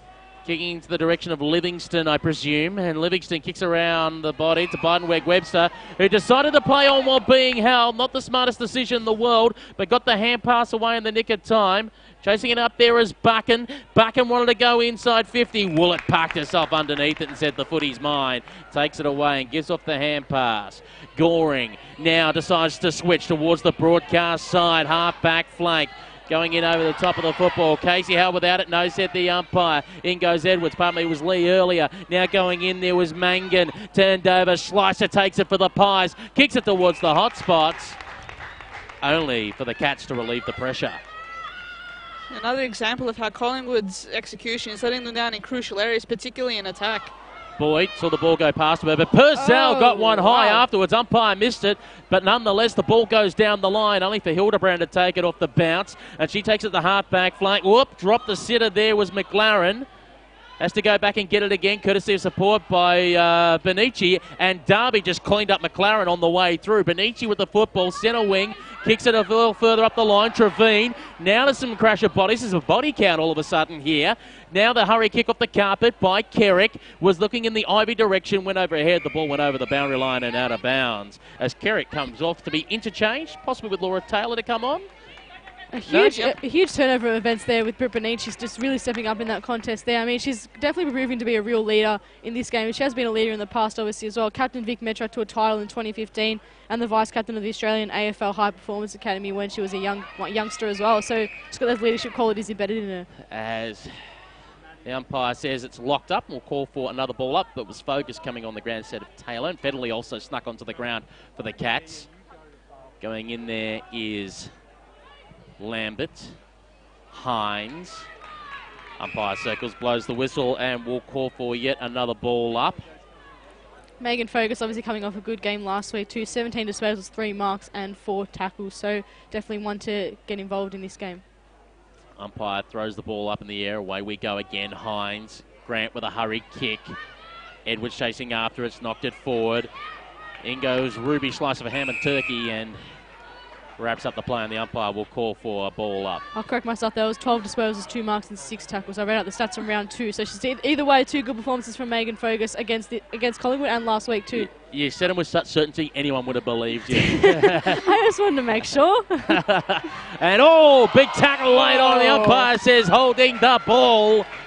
And a free kick going the way of Chops Lambert, who decides to play on quickly. And Jamie Lambert Lambert pumps it long inside 50, only to be intercepted by Rebecca Pearce. That's Pearce on, not the opposite. Pearce, you know what, as going across. That's if you've listened to those 12th man records, and I can't repeat them on air. As Goring gets it over the top, courtesy of Birchall to Clifford. Clifford goes in the direction of Darby. Darby receives it at the half-forward flank. Darby now kicks it long inside 50. The fly from behind by Boyd went through her hand. Taking out the back is Sarah Darcy, who goes to ground. They're screaming for holding the ball. And the umpire won't give it to him. Says no prior opportunity. We'll call for a ball up. Match analyst is Katie Lembeski. More of the same, pretty much from the first half now onward. Geelong just have a hold on this game. It's being played on their terms, and Collingwood really struggling to break the mould here. Umpire says play on as the ball got squeezed out of the pack. Sophie Casey put on the right boot, only straight down the guts. I think is that Ivy that's taken it there for the Cats. Far side from our commentary position. Definitely looks like it. Geelong with one of those teams without the number on the front of the jumper, like most of the teams in the VFLW this year who've got the number on the front of the jumper. Comes at it, launches. Oh, is that mark on the line? No, says the umpire. It just crossed the line. So one behind. 2-6-18 Geelong. Was that Maddie Boyd again? Sorry, with the big hands there too. One straight 6. Boyd is everywhere. Indeed, she's definitely a handy player for the Geelong Cats, especially today with her huge contested grabs, which has been hard to come by in this match too. Sarah Darcy, her kick intercepted by Maddie McMahon, knocks the ball over the boundary line and out of bounds. And Maddie McMahon, obviously the first goal scorer of that game, and she's the wife of the reigning Matheson medalist in the Geelong League, so it's Matt McMahon is her husband too. So I think she's a mum as well, so she's definitely brave to come out here and play. She's got a goal of playing AFLW too, like most of the girls out here do. Hope that you got that point right, otherwise she'd be going, really? When did I have it? When did I have kids? As the hurry kick out of the pack here for the Cats, one bounce, it just jackknifes, and we'll go through for a minor score. 2-7-19 Geelong, 1 straight 6 Collingwood. That is 9 scoring shots to 1, but the Pies are still in it. Absolutely. I mean, you can't discount them out now. Like we said, 1 straight kick, it becomes 12-19. So they're definitely still in it. They just need to get that kick and get inside 50 because I don't think they've done it this quarter, barely. Fowler dropped the mark. Hurry kick around the corner.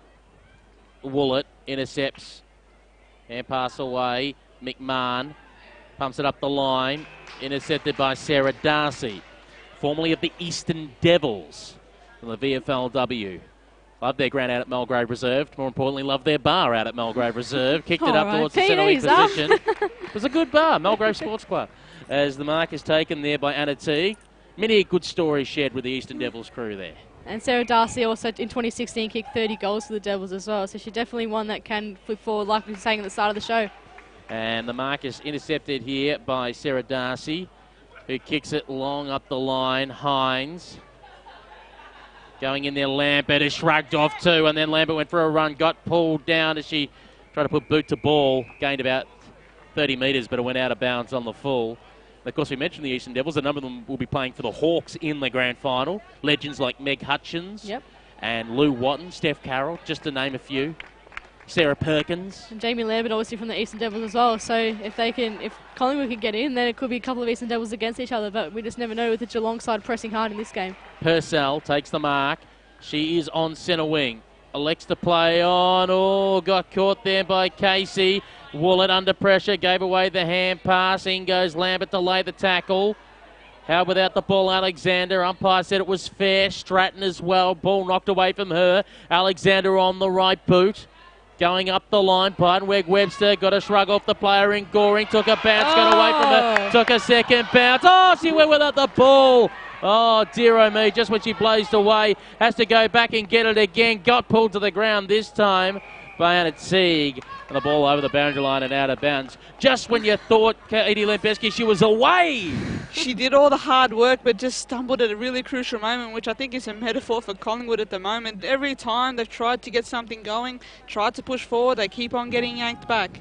And just a captain-on-captain chat there on the Collingwood bench. Steph Chiocci, the AFLW captain, changed to VFLW captain Jessica Edwards. Skiing around the corner is Maddie Kerrick. Now, taking the football. Stevens up the loop, juggling the football, lost control of it. Hannah Mangan in front of the scoreboard here at Stannard Stadium, which shows Geelong up by 13 points, 11 minutes gone in this third term. 1-2 bites pulled in, strong grab by Jazz Ferguson. Jasmine Ferguson with the football. Forward of centre wing on the City side of the ground. Her kick was poor, it was short. Stevens went in there for the Cats. Tackle laid in there by Anna Teague. The umpire will call up from AFL Draft Central for all your analysis for AFL W and the draft coming up on October 23rd, Julia Montesano. Yeah, I mean, I'm just touching on that as well. I mean, how much of an impact does Nina Morrison in this game have? I mean, obviously the running in this game, the outside run in this game will be crucial. I mean, Nina's obviously a pro at that. It's just been hard to get into space at both sides. I think Nina in this game could have broken it open for the Cats, but they seem to be doing all right without her.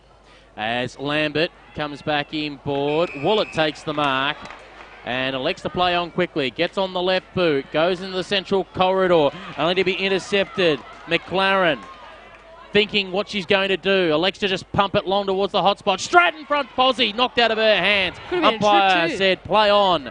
And a pack will quickly form and will call for a ball up 55 metres out from goal. Bonici watches on. Guess who's on the bottom? It's the one and only Jamie Lambert. That kick in from McLaren was fantastic. I mean, it could have been a free kick, obviously, to the player in the lead, but McLaren found that player and spotted up really well. Oakley Chargers captain as well, so she's got leadership traits in her too. Ball in dispute. Hurried hand pass knocked away by Nash. Cranston says, get out of my way. And gets on the right boot. Goes towards the half forward flank position. Now half back flank up to Hildebrand. Intercepted for the Pies. She kicked it up towards her half forward flank. Bounced over the head of a few players trying to control it. It was Biden-Webster. Gives Laura Taylor a push. Laura Taylor gives her a push back going, what are you pushing me for? You're the one that's down by 13 points. Yeah, I think they need to just get some sort of energy up. I mean, Collingwood probably need to start pestering around as well, like we said with Woollett doing that role. Maybe Collingwood just need to start getting into the minds of the Geelong players, just saying that it's not over, because it really isn't. Ball thrown back in. Courtney Stevens, they got Falcon with that throw back into play. Rochelle Cranston-like. Hines wraps it up and will call for a ball up. Umpire looks for the nominations of who will be rucking. We throw it up in the air. Hines won it down. The Cats immediately wrapped up courtesy of Holly Whitford. On the bottom of that pack was Cassandra Blakeway.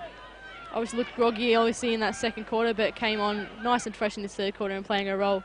Going in there, Blakeway one more time. Taken away, though, by Sarah Darcy for the Magpies. Kicks it high towards a one-on-one. Going forward is Marsh. Ball bobbled away from her. Now spinning through Biden-Webster. Put on the afterburners. Biden-Webster from 45. She was just pulled or tapped at the last moment as she tried to get a kick, and that affected the power behind it. And it went dribbling over the boundary line next to the right-hand point. Post-match analyst Katie Limbeski. Yeah, chance for Collingwood to really get something on the board here as three-quarter time draws ever closer. Again, you expected Collingwood to find a little something different this third quarter, but it's just been more of the same, unfortunately, for them. Here's the kick by the Cats. They try to clear it out of their own back 50, but it is going to be trapped. Stacks in the middle as Slusher goes in there. Will call for a ball up. Crowd at the moment, I'm estimating around about 1,000 to 1,200 here at Stannard Stadium. Yeah, it looks pretty good. And just in that stoppage there, I mean, Collingwood had three players that they just need to pick up the ball cleanly. It would have been a clean inside 50. Instead, we got a stoppage and a penetrating back into Geelong's 50. So, a bit disappointing there from the Pies. Bumped off the footy on that occasion is Hildebrand. Had to go again. Mia Ray Clifford, though, for the Cats. Got the hurry kick. Was heading in the direction of Derby. Federley there for support. Pies come away with it, though, courtesy of Nash, but she put it straight down the throat of Cassandra Blakeway. Blakeway having a little purple patch in this last couple of minutes. Getting on the right boot and going inside 50. Guess who? Maddie B-O-Y-D Boyd. And she decides to play on quickly to square it up. Didn't quite work out. Was looking for Kerry, came off her hands. Now is Ivy, drew the player towards her. Volleyball spike there by Cranston to Ivy, who kicked around the corner. Darby, no, can't quite hang on to it. Knock free courtesy of the player in Sarah Darcy. Going in there was Kerrick. Her kick was awkward off the side of the boot. It sees the pack jump on the ball at the top of the goal square and will call for a ball up. From AFLDraftCentral.com, the one and only Julia Montesano. Jordan Ivey there looked fantastic. Her closing speed this game has been really impressive. I mean, you couldn't even tell that she did an ACL in just May last year. She's been absolutely fantastic, and she's recovered from that really well and making an impact inside 52. Kerrick again wraps up, and the umpire will call for a ball up, having a cracking final series so far. Maddie Kerrick. This is her stage. You can tell she's hungry for another opportunity to get into the AFLW, and this is her real big platform to shine. She's doing it absolutely fantastically. Mia Raycliffe got immediately caught as she tried to get a hurry kick away. Now a chance for a snap, and it will go through for a minor score to the right by Megan Fogas. And it's 2-8-20, the Cats, 1 straight 6, the Pies, with just a couple of more minutes remaining until the three-quarter time siren. The hurry kick from full back. Oh, bobbled the football there. Was Sarah Darcy, didn't hang on to it. Hurry kick by Boyd. Almost brought rain. Darby brought it down. Ivy put it on the boot away to the left-hand side. 2-9-21, Geelong, Barmer GPS. Collingwood 1 straight 6. 17 minutes gone in this third term. Katie Lambeski. Just to pick up on Julia's point earlier, really impressed by Jordan Ivey. Again, with so many players who do their knees, it's always a chance to get back to your former self or back to your former speed, so to speak. So kudos to her. Oh, and big tackle. McLaren caught holding the ball. Julia Montesano.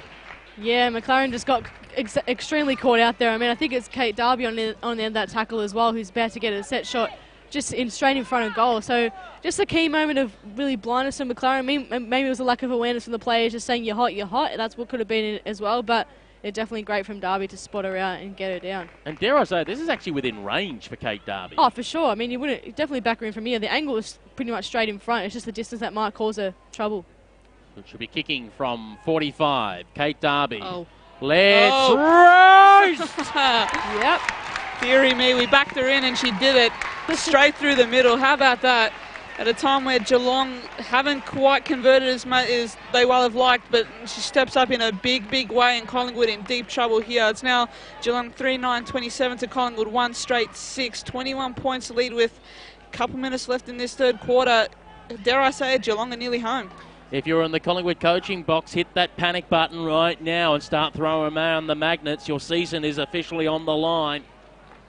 Absolutely. Throw Sarah Darcy forward. How about that? Let's just try something here. She knows where the goals are. She has the experience. 3-9-27 to 1 straight 6. Going in there is Holly Whitford. Can't hatch it out. Hand pass. Darcy now with the ball in the middle of the ground. Got it to Lambert, who got pulled down, but got a kick away. Looking for Livingston. Livingston receives, got pulled to ground, got a hand pass away. No! Umpire said holding the ball, you took too long. And a free kick going the way of Coventry. 45 seconds remaining until three-quarter time. Coventry for the Cats. Kicks it in the Boyd direction. Steady hands. Boyd, 60 metres out from goal. Oh, it's a 50-metre penalty for overstepping. Oh. No one knows what's happened. The crowd, yeah, there you go. The crowd just registered it now. And the Pie supporters are not going to be happy with that. Protect your valuables quickly. Has Maddie Boyd will be lining up from 15 metres out directly in front. I'm prepared to say game over after she kicks this one, and we've got a quarter to go. It's going to need something incredibly special from the Pies in the final quarter to win this one. Bang! That's the game, in my opinion. 4-9-33 Geelong. Collingwood 1 straight 6 as the three-quarter time siren goes. The minor premiers, Julia Montesano, are bereft of answers at the moment. They certainly are. That is literally exactly what Collingwood did not need. 2 late goals, literally right in the last probably 3 minutes of the game. One from Kate Darby, and as we saw, one from Maddie Boyd. So it's definitely what they didn't need, and they have to pull every single rabbit out of the hat in this last quarter. They have to really throw the magnets around, change position. Like Katie said, chuck a Sarah Darcy up forward. That might work out. Jamie Lambert could obviously compliment her down there too. Chuck her right on the ball just to make sure that she gets the clearances out too. Benici as well could be one that can be thrown around in different positions because she is having a good game for the Pies too. But yeah, it's going to be hard for them. They've stuck in a huddle on the ground at the moment too, the Pies. Geelong have obviously walked off into their huddle, but Collingwood are staying right where they are, obviously getting a strong message from their captain. Yeah, you could see it being very animated out there. This calls from the coach for a good old-fashioned paint peeler speech. Yep. It's now or never. Let's get into them. Because this is a very flat Collingwood. They have not gotten going at all. They've left too much to too few. Similar as you touched on, Pete, earlier with Hawthorn. They just had, against the game with Hawthorn, of course, they never really picked up, and too much is left to too few. You know, your Jamie Lambert, outstanding. Sarah Darcy's done some really good things down in defence, but again, nothing. They haven't shown up today, which is a really disappointing thing to say at this stage.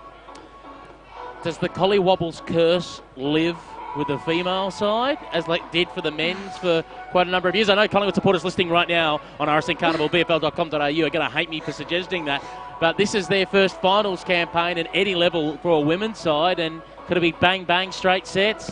It's the birth of the new Wobbles. Yeah, I mean, I hope it's not the curse. I mean, obviously with first final series, probably got to give them a break. Maybe just the jittery nerves, but they're ripping into me right now in big footy. I can feel it. I can feel it too. A reminder to send all your angry tweets to @Mr. Peter Holden on Twitter. Feel free to add him and tag him there. Just don't add me, please. I'm just waiting for my phone to go bing, bing, bing with all the notifications. Cats fans at the moment would be absolutely over the moon. And I know that we're speaking forward and ahead, but a Geelong Hawthorn grand final, particularly with, you know, at least on the men's level, all the heat between the clubs, the old Kennett curse and all of that. Absolutely. It's a famed rivalry, and one of the best I think we have in the AFL. So, again, if you're a Geelong supporter tuning in, if you're a Hawk supporter tuning in, get to the game next week. I'm going to call it now Geelong at home. Get around it. It's going to be a huge week, and obviously come around to the big game next week at Marvel Stadium. Juliet, we're about to go to our quick break at 3/4 time. Tell us, though, about Sabrina Duffy, who you interviewed for AFL Draft Central. Oh, Sabrina Duffy's one of my favourites. She's a WA girl. She was the captain of the WA side in the AFL W under 18 champs this year. And she's one of those really solid players that always delivers. I mean, she mainly plays through defence and in the midfield, kind of like I compare her to a Jordan Allen player, like from the Casey Demons and obviously from the Stingrays this year in the TAC Cup girls. So it's definitely good to see a couple of comparisons there. But yeah, Sabrina Duffy, I think she's a four-time All-Australian, sorry. So she's done pretty well to get all those accolades. And she was in the side, the WA side, as a 16-year-old. Formerly came from a soccer background, so she's got some foot skills previously in their junior career, but she's here to shine on the AFLW stage. She'd be hoping to get picked up by probably Fremantle in this draft. Obviously with Mackenzie Dowrick's probably the other top prospect from WA, but Sabrina Duffy comes close there too. Here's the interview with Sabrina Duffy that you conducted earlier, and Sabrina Duffy's interview, of course, you can read in full on AFL Draft Central. What's kind of your most highlight of your football career? What's kind of the football memory that you'd say you've got? Well, I enjoyed getting captain for this team, but I've gotten 4 All-Australian jumpers. Crazy. So yeah, I'm pretty proud of that. Yeah. And how did you feel, when you got your first one? Is there something you ever saw really coming or something you expected? No, it was my first year under 16s, and it was my first comp. I was just overwhelmed. I wasn't expecting it, and I was just speechless. Really lucky my mum was there, because I was a bit upset, and yeah, it was cool. When you first started school footy, how did you kind of see your footy career back then? Was it always just messing around, or did you ever want to just go further with it? Yeah, with the neighbours down the street, that's all I knew. Yeah. I didn't know there was women's footy, nothing. You're listening to Carnival on digital radio, live streaming around the world, and on the RSN smartphone app. See the listening guide at rsn.net.au. It's greyhound racing like you've never seen before.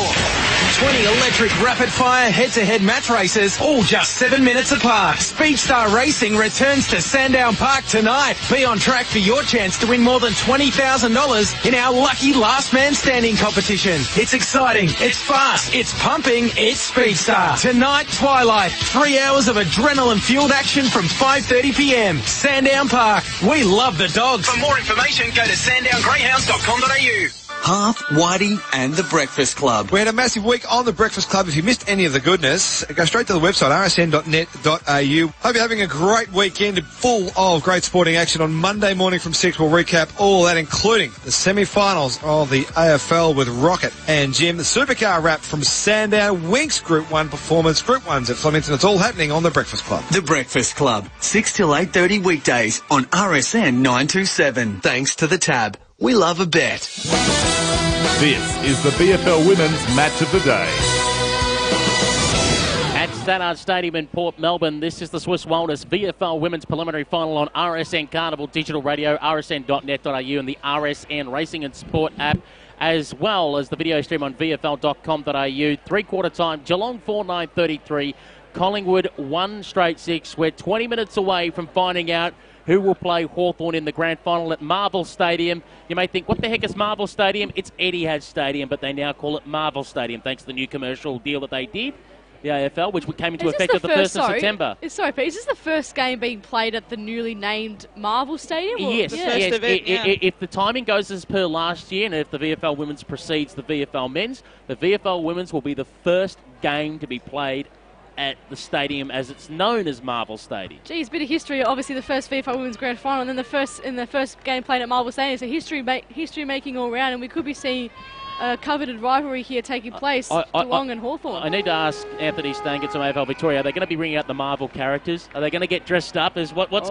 Captain America on board? Maybe they sing the anthem. Yeah. Bit of Iron Man coming in too. Thank you very much. As the umpire gets play underway, and we'll call for another ball up. As we said, the minor premiers Collingwood on the ropes by 27 points. Hawthorn awaits the winner next week. Patrick Hill, the coach of the Hawks, has been watching on in the stands, watching intently to see who his side will be up against next week. That's next Sunday, as the play that's still underway as Benici goes in there, burrows in, and can't get the football out. Can they find a way? They need a goal right from the get-go, nice and early, and they need a goal pretty much in the next couple of minutes to have any chance of getting back in this game, Collingwood. They need to average a goal every 4 minutes out of this quarter, as it's taken to ground by Anna Teague, and we'll call for a ball up once again. As the umpire clears the way, throws the ball high in the air, one out by Fowler. Lambert, immediately caught by Purcell, taken by Fogus for the Cats. Kicked it up the line, got away from Boyd. Darby came out to meet the football. Boyd there as well. Over the top of it, Ferguson. Hurried hand pass out by the Pies. Darcy gave it away to Edwards, who said, I got to go. And then put her on the right boot. Going in there. Oh. Well, Benici committed for the ball. She was outmarked on that occasion. It might be McMahon there's taking that mark for the Cats. Centre wing, City side. McMahon. Oh, kicked it like a true ruck to the opposition. Edwards kicked it around the corner. And guess what? Straight back to McMahon. It's like, here, have another chance. Have another go. Fatou McMahon, she won a league BNF in under-9s, believe it or not, against boys as well. So she's obviously been in the footy ranks since a little tacker too, and she's proving it here on this stage at Standard Stadium. The long kick by the Pies and towards the middle of the ground. Teague got pulled down by Benici. Another tackle off the ball. Umpire allows to go on. Stratton in there. Edwards trying to fight her way through. Biden-Webster got away from her. Woolett goes for a run, put on the left boot. Shanked it though. Taken by Schleiser, who now kicks it inside 50. Awkward bouncing football. Goring's got to come to the front of it. Bumped off of it by Benici. Benici says, don't argue with me. But her kick though was a shank job.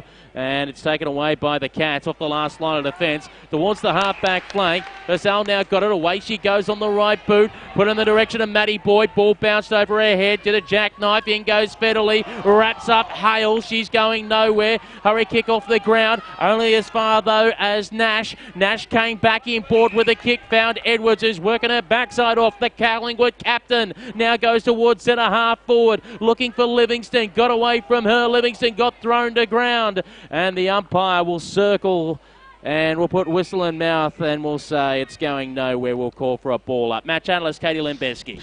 Don't think, do. That's the motto to the guest for now for Collingwood. Just get it forward, on your boot, play on, keep it simple. Try make Geelong defend, try spread the defence. I've got a tidbit of information on that, don't think, do in a moment. As in goes Hines, taken by Lambert, hit around the corner. Looking for Fowler. Was she being held? She was. Free kick for the Pies. Don't think do said by John Kennedy giving a speech to the Hawks in the 1975 grand final, which they lost. Well, they'll be over a different result now, Collingwood. But wow, again, Collingwood just get it done. Don't try to overthink this. Try push it forward as Britt Benici comes off. She looks exhausted as well. She's given her all today. She should be. Fowler gets under it, got the distance, doesn't have the accuracy. 117 Collingwood. Geelong 4-9-33, 4 minutes gone in the final term here on RSN Carnival Digital Radio. Julia Montesano, I ask you, can the Pies find a way to a 7-point play out of this? Look, it looks really difficult, especially with Britt Benici going off in this little patch here and Nicole Hildebrand as well on the bench too. So a couple of their key players off at the ground at the moment. But, yeah, I think Geelong's main message going into this game was just tackle, tackle, tackle, and that's what they've been doing. Otherwise, Collingwood have got heaps of run and carry without the tackling pressure, so it's definitely been a credit to Geelong stopping their momentum. Stratton put it into heavy traffic for the Pies, across to Edwards, who unloaded and a bounce throw! Just as I said it. On cue, captain's goal.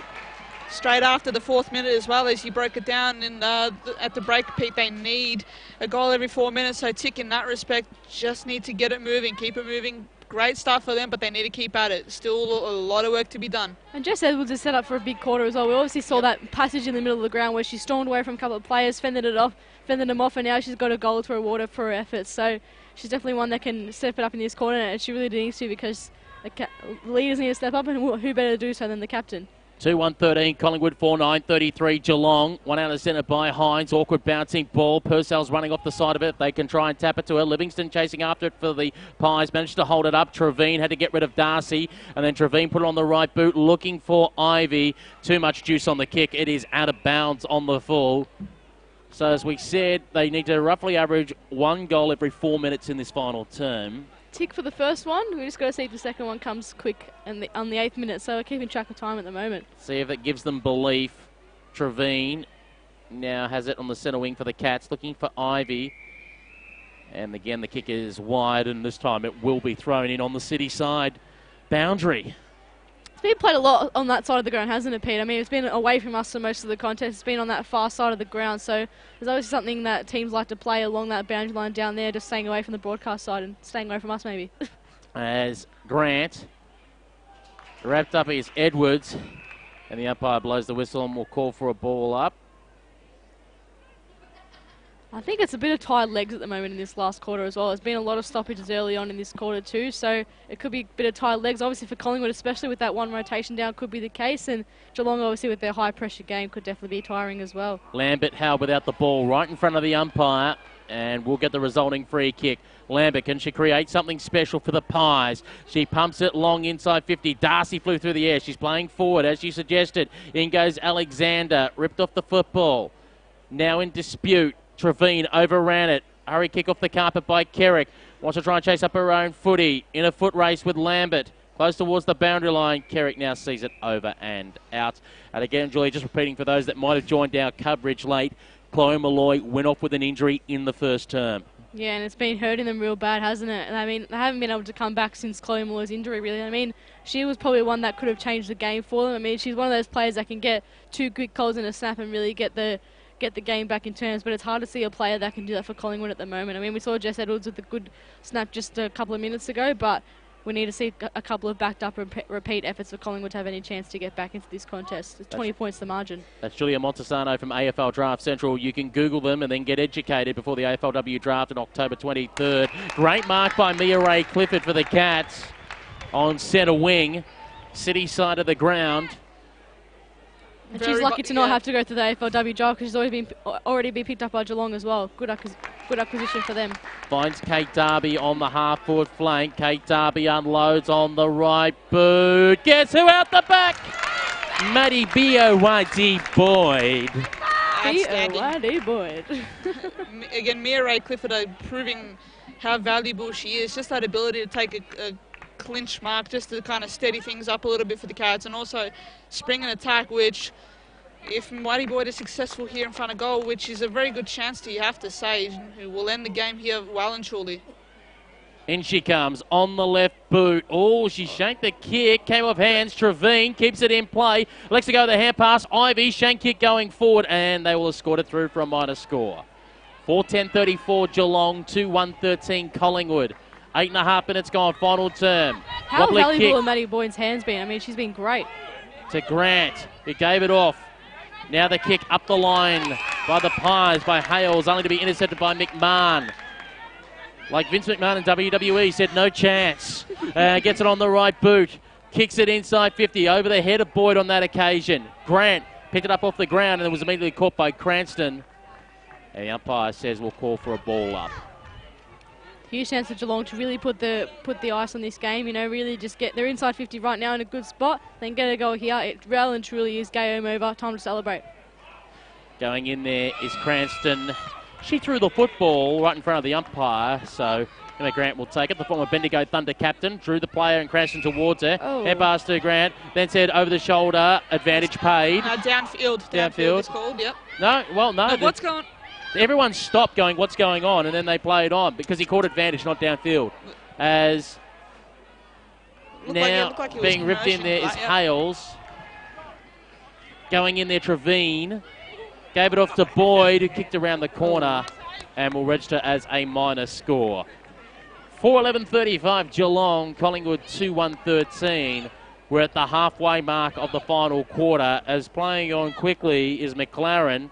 Goes to the one-on-one on the half-back flank in front of the scoreboard. The umpire says a push in the back against the Pies. And it'll be a free kick for the Cats. They'll take their time. Birchall probably could have taken a little more time. She's put it out of bounds on the full. Should have looked to centre that a bit more, but again, it's on Geelong's terms. They have it well and truly where they want it, and Collingwood don't seem to have any answer at all, as the kick is an absolute shocker. And that goes out of bounds on the full. Sums up the Pies' day. When they've had chances, they just haven't been able to do anything useful really with it. As Grant knocked away. Now Cranston. Kicked around the corner, Mia Ray Clifford. On the back according to the umpire. Casey struggling to control it. Olivia Purcell caught her, but she got rid of the football in the nick of time. Only to fall to Blakeway. Got it. Joggers and cyclists. Good news. Magpie season is over. Job done. Job done for Geelong, and it's a well and truly deserved lead and what will be a well and truly deserved win. It's been on their terms for the 90% of the day, and Collingwood just have not gotten going. And a lot of that has been to do with Geelong's pressure and the way that they've set up across the ground. Such a well-organised team unit that Hawthorn are going to need to be well drilled and well organised to have figured out. So, well done, Geelong. Absolutely outstanding performance today. 5:11:41 Geelong, Collingwood 2-1-13. Throw the ball up in the air. One out on that occasion by Hines to the advantage of Grant. Grant now looking for Lambert. Ball got away from her. Going after it, commentary stripped of it, and the umpire said that was a throw. And Jamie Lambert will have the footy at the 12-minute mark of the final term, up against the boundary line, looking to add some pride to the Pies scoreline. A frustrating year for the Pies. Minor premiers, only dropped the one game. That was against the Northern Territory, had a draw against the Cats. And they're going to go out bang bang in straight sets. The kick is across the face for a minor score. 2-2-14 Collingwood. Geelong 5:11:41. From AFL Draft Central, Julia Montesano. Yeah, Collingwood would be really disappointed with their effort today. I mean, they obviously came in wanting to win and probably deserving to win as well, given their fantastic season without almost a blemish as well. So it's a bit of a disappointing effort for them, but it's more so a case of Geelong playing really good than Collingwood playing really bad. I think Geelong's pressure has been outstanding in this contest. And an opportunity courtesy of an Alexander turnover to Stacey Livingston, who pops through an easy one. So Livingston finds her first of the day. And as I said, adds a little bit of respectability to the Pies scoreline. 3-2-20. Trailing Geelong 5:11:41. 13 minutes gone in the final term on RSN Carnival and VFL.com.au. Match analyst is Katie Lambeski. It's been a vital year. Has been a vital player all year for Collingwood, Stacey Livingston, and gets reported, I guess, there with a goal late on. But it's a very flat feeling, as you could have told around that goal, as the result is well and truly done and dusted. And Penny Coolary, the Collingwood coach, is now on the boundary line giving instructions to her players. I think she just wants to be out there and making sure they can get all they can out of this quarter. Now taking the football, safety Casey works it wide, looking for Livingston. Too much juice on the kick. Intercepting the football, though, is Rebecca Pearce. Now goes towards half forward, over her head Stevens. Mia Ray Clifford goes in, fights hard for the footy, then put it on the boot. Went to a 2-on-1. Hales marks back there for the Pies. Plays on, it's a wobbly kick looking for Grant. Very dangerous because Birchall was coming. Grant goes for a run. On the right, picked off. Kate Darby just read that beautifully. again, you expect someone like Emma Grant, who's an elite footballer and has been a quality contributor for Collingwood in AFL and VFL W level, to have that again. That, I guess that sums it up in a way. Execution lacking in vital moments, and Geelong all too happy to pick it off. And through Kate Darby, she comes in for the kick. I think she's gone for goal. She goes right on the paint, 50 metres out, hangs it out wide.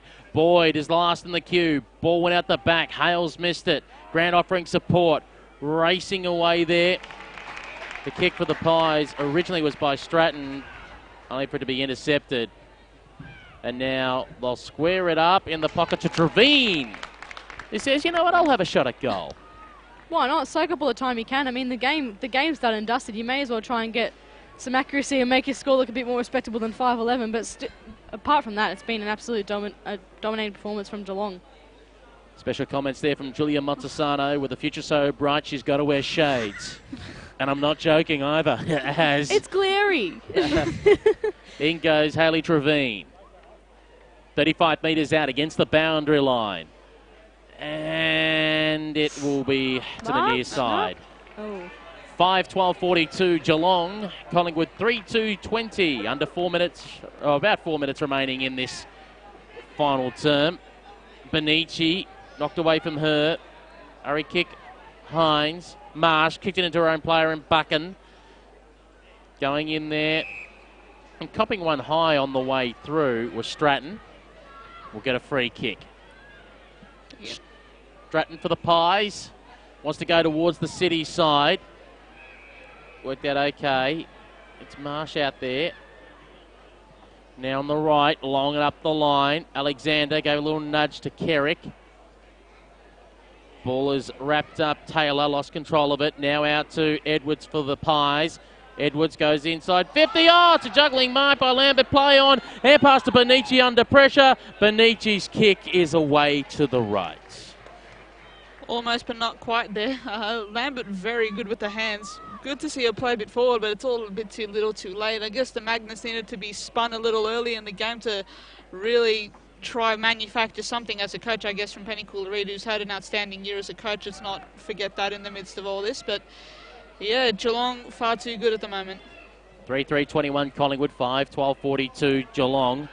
And as it's turned over, the Pies with another opportunity. Stratton away again to the right.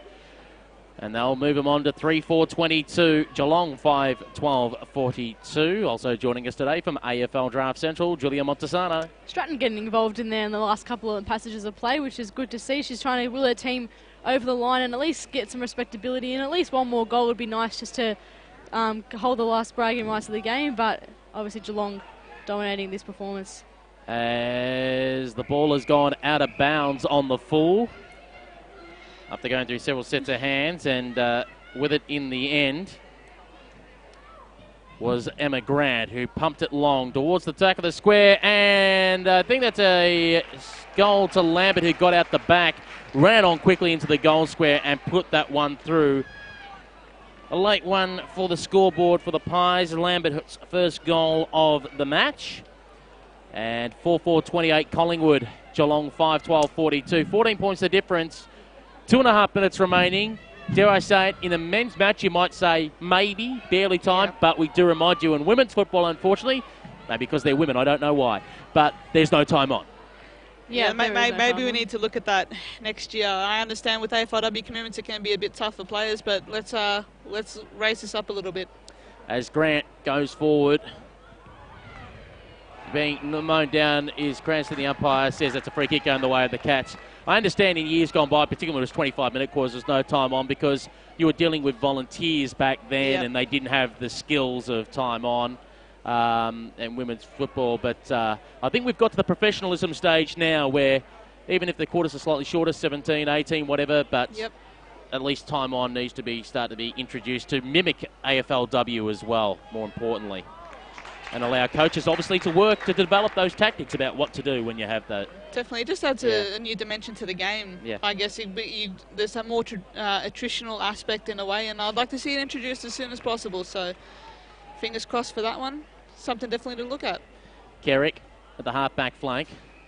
Don't need to tell the poor Seafood Football Club in the VWFL. I think twice they got done by a point, once in a grand final, then a preliminary final, when the clock ran out because they kicked the goal with 30 seconds to go. Ouch. As the umpire balls it up on the centre wing, and that one in the grand final was against North Geelong, where a number of these players are playing for Geelong today, played in that grand final.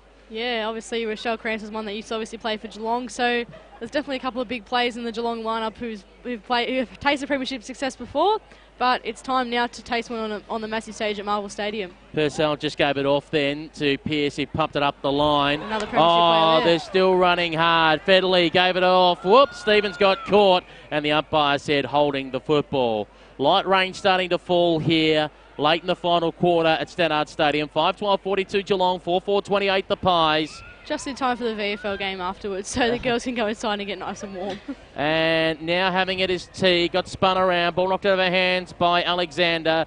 In goes Grant. Umpire says over the shoulder. Free kick to Maddie Kerrick. How fitting the ball ends up with her. She's had 2 great finals matches. She goes to Derby. If there was a Gary Ayres medal, she'd win it in this comp. And that's the siren. The minor premiers go out in straight sets. And 2 clubs who had a history, more recently at men's level at the AFL, now get to ignite it at VFL W level. Geelong and Hawthorn next week at Marvel Stadium. It's official. Outstanding, well-drilled performance today by Geelong, led by Paul Hood. Such a convincing team performance, so hard to break down. Such a calm side as well, have never panicked despite the fact that it is quite a young side on paper, but some crucial experience factored into there, and they had it on their terms for the whole day today.